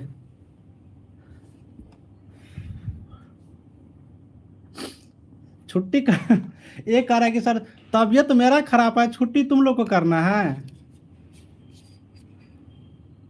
और आगे पढ़ाएंगे। चलो ठीक है। सब लोग रेडी हो? सब लोग रेडी हो? यस लिखो, यस यस कमेंट करो, ठीक है? वाई लिख के कमेंट करो, वाई लिख करके। अभी पढ़ाएंगे, अब एग्जाम का टाइम आ रहा है तो अब थोड़ी छोड़ेंगे। किसका शादी है? एक करे सर मेरा शादी है। शादी है तुम्हारा? कब है शादी? अभी पढ़ो तब फिर शादी वादी में जाना। अरे पूजा भारती लिख रहा इतना बड़ा, हाँ।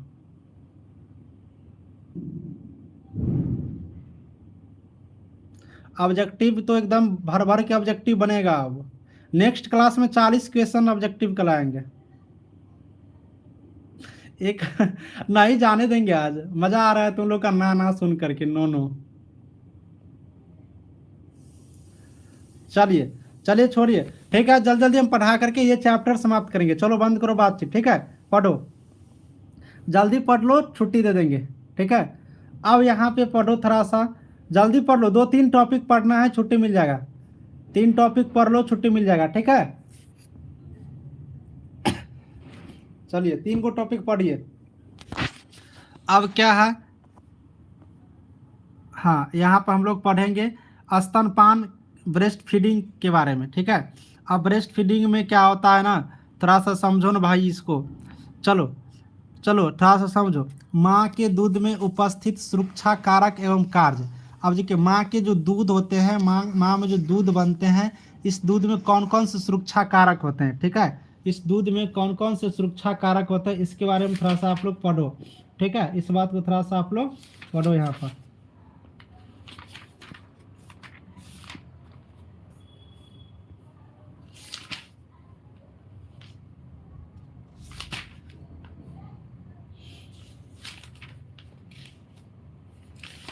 चलो अब देखिए यहाँ पर, हाँ माँ के दूध में जैसे आप लोग थोड़ा सा यहाँ पर आप समझना क्या क्या सुरक्षा कारक होते हैं। जैसे देखो यहाँ पर बात करोगे तो इम्यूग्लोबिन, एक होता है इम्यूग्लोबिन IgA, ठीक है। इम्यूग्लोबिन यहाँ पर देखेंगे तो इसका क्या कार्य होता है, जीव विषरोधी यानी कि एनी टॉक्सिन जो होता है एंटीटॉक्सिन के रूप में कार्य करता है। जो जीव विषरोधी माँ के दूध में एक इम्यूग्लोबिन होता है, क्या होता है, इम्यूग्लोबिन होते हैं। ये इम्यूग्लोबिन करते क्या हैं कि जो एंटीटॉक्सिन होते हैं, जो विष को ख़त्म करते हैं, ये विष को ख़त्म करने का कार्य करते हैं।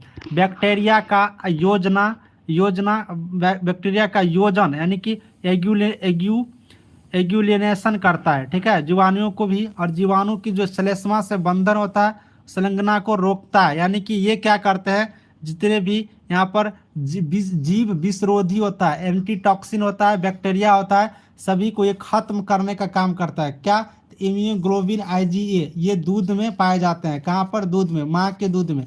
किसके दूध में, माँ के दूध में। तो ये जीवाणु से क्या करते हैं, रक्षा करते हैं। एक होता है यहाँ पर मैक्रोफेज, आपसे पूछेगा मैक्रोफेज क्या करते हैं, तो जीवाणु एवं कवक का भक्षण करते हैं। जीवाणु और जो कवक होता है इसको भक्षण यानी कि इसको नष्ट करते हैं, ठीक है। मैक्रोफेज क्या करते हैं, दूध में पाए जाते हैं, और जो जीवाणु को और फंगी को, कवक को ये क्या करते हैं, भक्षण करते हैं, मारते हैं, यहाँ पर रोकते हैं। जो लाइसोजाइम होता है, लैक्टोपैरोक्सीडेस होता है, इन सब सुरक्षा कारकों का निर्माण करते हैं। लाइसोजाइम के क्या करते हैं, निर्माण करते हैं। जो लैक्टोपैरोक्सीडेस होता है, लैक्टोपैरोक्सीडेस इसका भी निर्माण करता है लाइसोजाइम।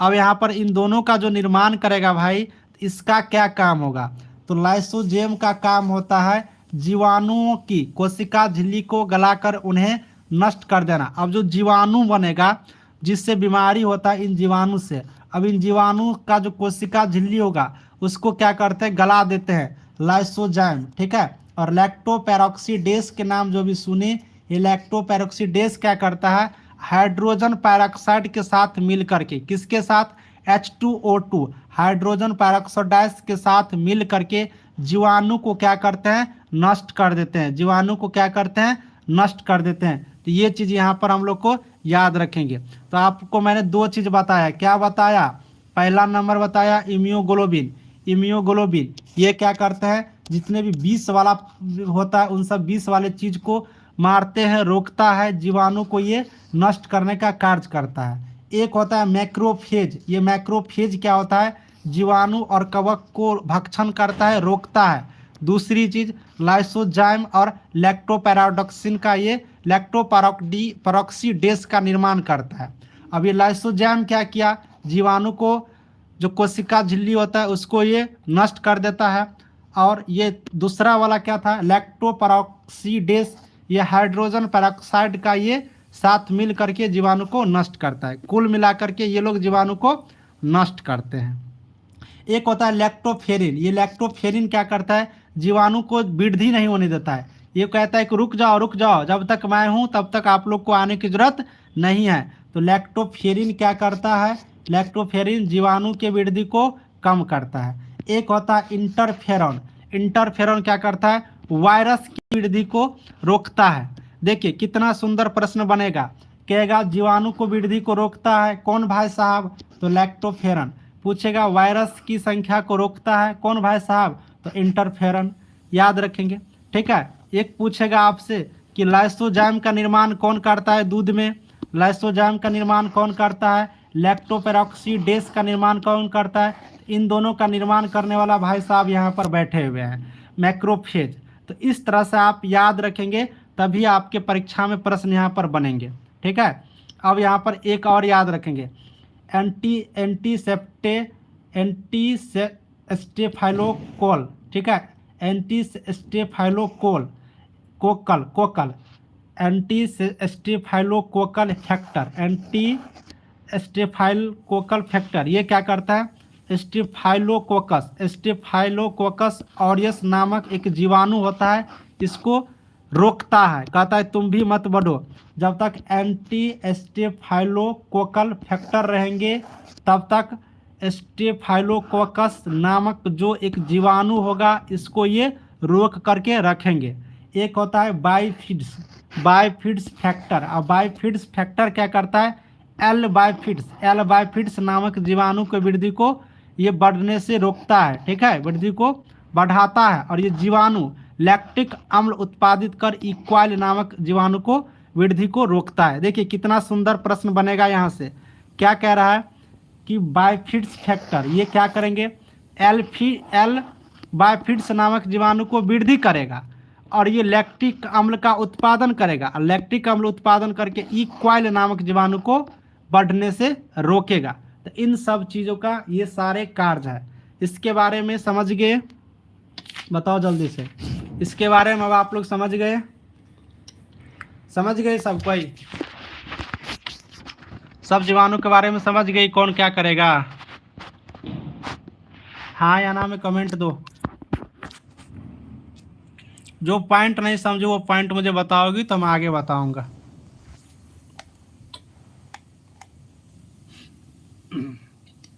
चलो बहुत बढ़िया।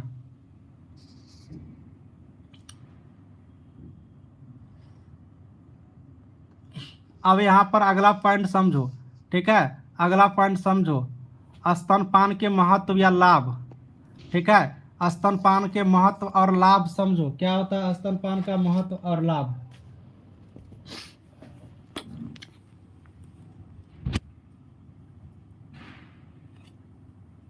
हाँ याद तो करना होगा, याद करना होगा। अब देखिए स्तनपान का महत्व क्या होता है, ठीक है, देखिए ये सुपाच्य इजीली डाइजेस्टेबल हो जाता है। जो दूध, जो स्तनपान होता है ना, जो दूध पिलाया जाता है ना, ये दूध क्या होता है ना, दूध पिलाना ये सुपाच्य होता है। माँ के दूध में अन्य दूध के तुलना में कार्बोहाइड्रेट अधिक होता है, वह सार प्रोटीन की तुलना में ये आपको आसानी से पच जाते हैं,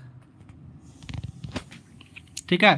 तो ये सुपाच्य होते हैं। क्या होते हैं? सुपाच्य होते हैं। तो याद रखेंगे स्तनपान का महत्व, ये सुपाच्य होते हैं। क्या होते हैं? ये सुपाच्य होते हैं, ठीक है, क्योंकि इसमें कार्बोहाइड्रेट अधिक होते हैं 7.4, उसके बाद वसा होते हैं 3.4, प्रोटीन होता है 1.1, इसलिए ये क्या होता है, आसानी से माँ का दूध पच जाते हैं। पहला लाभ यही है। दूसरा बात यहाँ पर याद करेंगे, दूसरा नंबर पॉइंट, ये बच्चे को ठंड एवं शर्करा की कमी से बचाता है। जो बच्चे को ठंड लगता है और जो शर्करा की कमी होता है, इस चीज़ को ये बचाता है। तो स्तनपान से ये भी लाभ है। दूसरी बात, शिशु के लिए उचित तापमान पर आसानी से उपलब्ध होने वाले संक्रमण से मुक्त आहार है।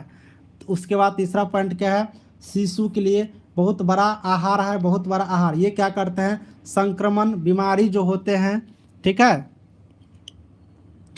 जब संक्रमण बीमारी जो होता है, इन सब चीज़ों से ये क्या करते हैं, बचाते हैं, ठीक है, ये सब चीज़ों से ये बचाते हैं।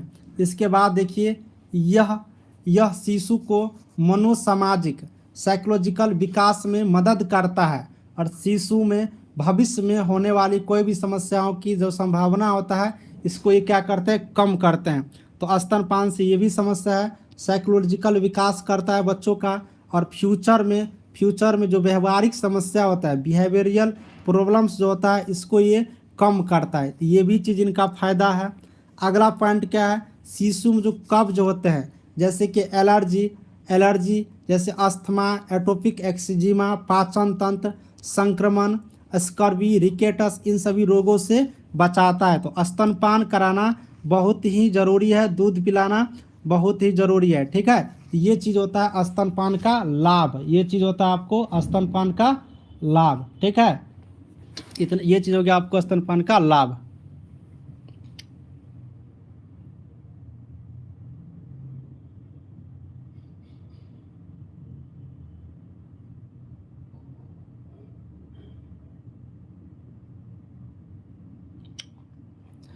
चलिए ये चीज़ हो गया।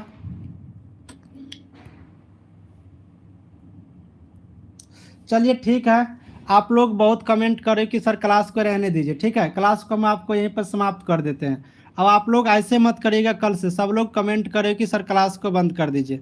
स्तनपान के लाभ तक आपने पढ़ लिया ना, रहने दो, ठीक है। आप लोग ज़्यादा बोल रही हो तो रहने देते हैं, लेकिन कल से ये सब मत बोलना, ठीक है।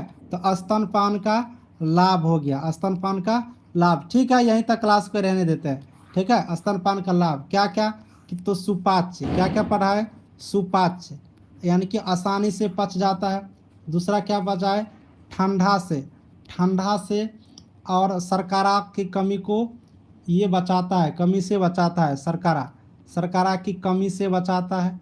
तीसरा पॉइंट आपको हम क्या बताएं, तो यह मनोसामाजिक यानी कि साइकोलॉजिकल रूप से विकास करता है, मनोसामाजिक रूप से बच्चों को, सामाजिक रूप से बच्चों को ये विकास करता है। अगला पॉइंट है, शिशु में किसी भी प्रकार की बीमारी नहीं होने देता है। ठीक है, शिशु में किसी भी प्रकार की बीमारी नहीं होने देता है। हाँ, आज आप लोग यहीं तक कह रही तो रहने दो, कल से ऐसे मत बोलिएगा, आप मुझे पढ़ाने दीजिएगा। ठीक है, चलो बहुत बढ़िया, छोड़ देते हैं यहीं तक, आप लोग को बहुत चिंता हो रहा है। ठीक है,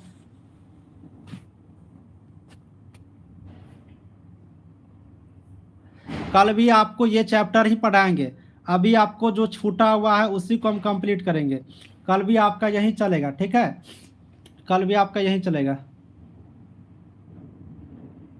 नहीं, 6 बजे तो नहीं होगा, 7 बजे से ही क्लास रहने दो।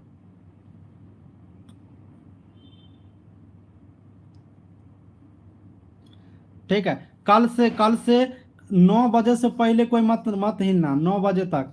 ठीक है, 9 बजे तक मत हिलना। अभी मेरा तबीयत मेरा खराब है, आप लोग छुट्टी आप लोग मांग रही हो। एक बोले कि सर मेरा नेट ही खत्म हो गया। मुझे भी खाना बनाना है ना, तुम लोग पढ़ोगी नहीं तो पास कौन करेगी। अरे पढ़ोगी नहीं तो पास नहीं करेगी तो फिर चंदन भैया का नाम कौन लेगा, बताओ। ठीक है, टीकाकरण के बारे में हम बता देंगे, एक बार हम बताए हुए हैं। ठीक है, फिर से हम बता देंगे। फोटो लगाइए ना।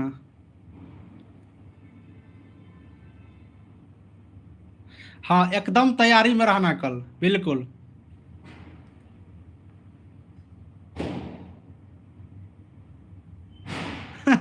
एक बोले कि सर कल से आप स्टिक लेके पढ़ाने बैठिएगा, फिर कोई छुट्टी नहीं मांगेगी।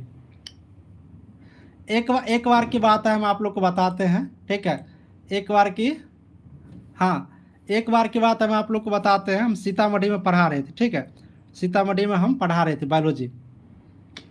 तो सुन लो थोड़ा सा तब जाना। तो सीतामढ़ी में हम पढ़ा रहे थे, सीतामढ़ी में एक पुपरी जगह है। ठीक है, सीतामढ़ी में एक पुपरी जगह है, जो सीतामढ़ी को होगी, पुपरी होता है ना। अब देखो, पुपरी जगह है एक। ठीक है, जो सीतामढ़ी को होगी जानती होगी। ठीक है, जो सीतामढ़ी को होंगे जानते होंगे। पुपरी, पुपरी रोड है ना, एक जनकपुर रोड भी कहते हैं, जनकपुर रोड कहिए आप, जनकपुर रोड कहिए या फिर पुपरी कहिए। ठीक है, ये एक जगह है। ठीक है, जो सीतामढ़ी के होंगे वो सब जानते होंगे। तो ऐसे ही मुझे दे दिया पढ़ाने के लिए। ठीक है, हम क्लास में गए थे लेने के लिए, 10th क्लास के बच्चे का हम बात बताते हैं, 10th क्लास के बच्चे का, चले जाना। तो उन लोगों को हम बायोलॉजी गए पढ़ाने के लिए। तो मेरा मतलब शुरुआते था उस क्लास कोचिंग में, हम पढ़ाने के लिए गए ही थे, हम वहाँ रहते थे, कुछ दिन रहे हुए हैं सीतामढ़ी में, कुछ दिन रहे हैं पुपरी में। तो हम क्लास में पढ़ाने के लिए गए। तो ठीक है, हाँ, जनकपुर रोड स्टेशन का नाम है, नीतू बोल रही है, सही बात है। तो वहाँ हम पढ़ाने के लिए गए थे ना, तो हम 3 घंटा का क्लास लिए थे, 3 घंटे का। ठीक है, 3 घंटे का, वहीं पर हम एक स्टिक लेके बैठे थे। ठीक है, हम बोल दिए थे कि तुम लोग कोई नहीं भागोगे। ठीक है, कोई नहीं भागोगी, और पूरे का पूरे 3 घंटा क्लास लिए थे। एकदम इतना मज़ेदार से हम पढ़ाए थे ऑफलाइन क्लास। हाँ, तो बिल्कुल रूप से सबको मजा लगने लगा नेक्स्ट डे से। तो आप लोग आदत डालिए, आदत डालिए 2 घंटा पढ़ने का। हाँ, हम भी तो खाना खाते हैं ना, तो बनाना तो पड़ेगा ना। एक प्रियंका बोले कि हम पुपरी से हैं सर।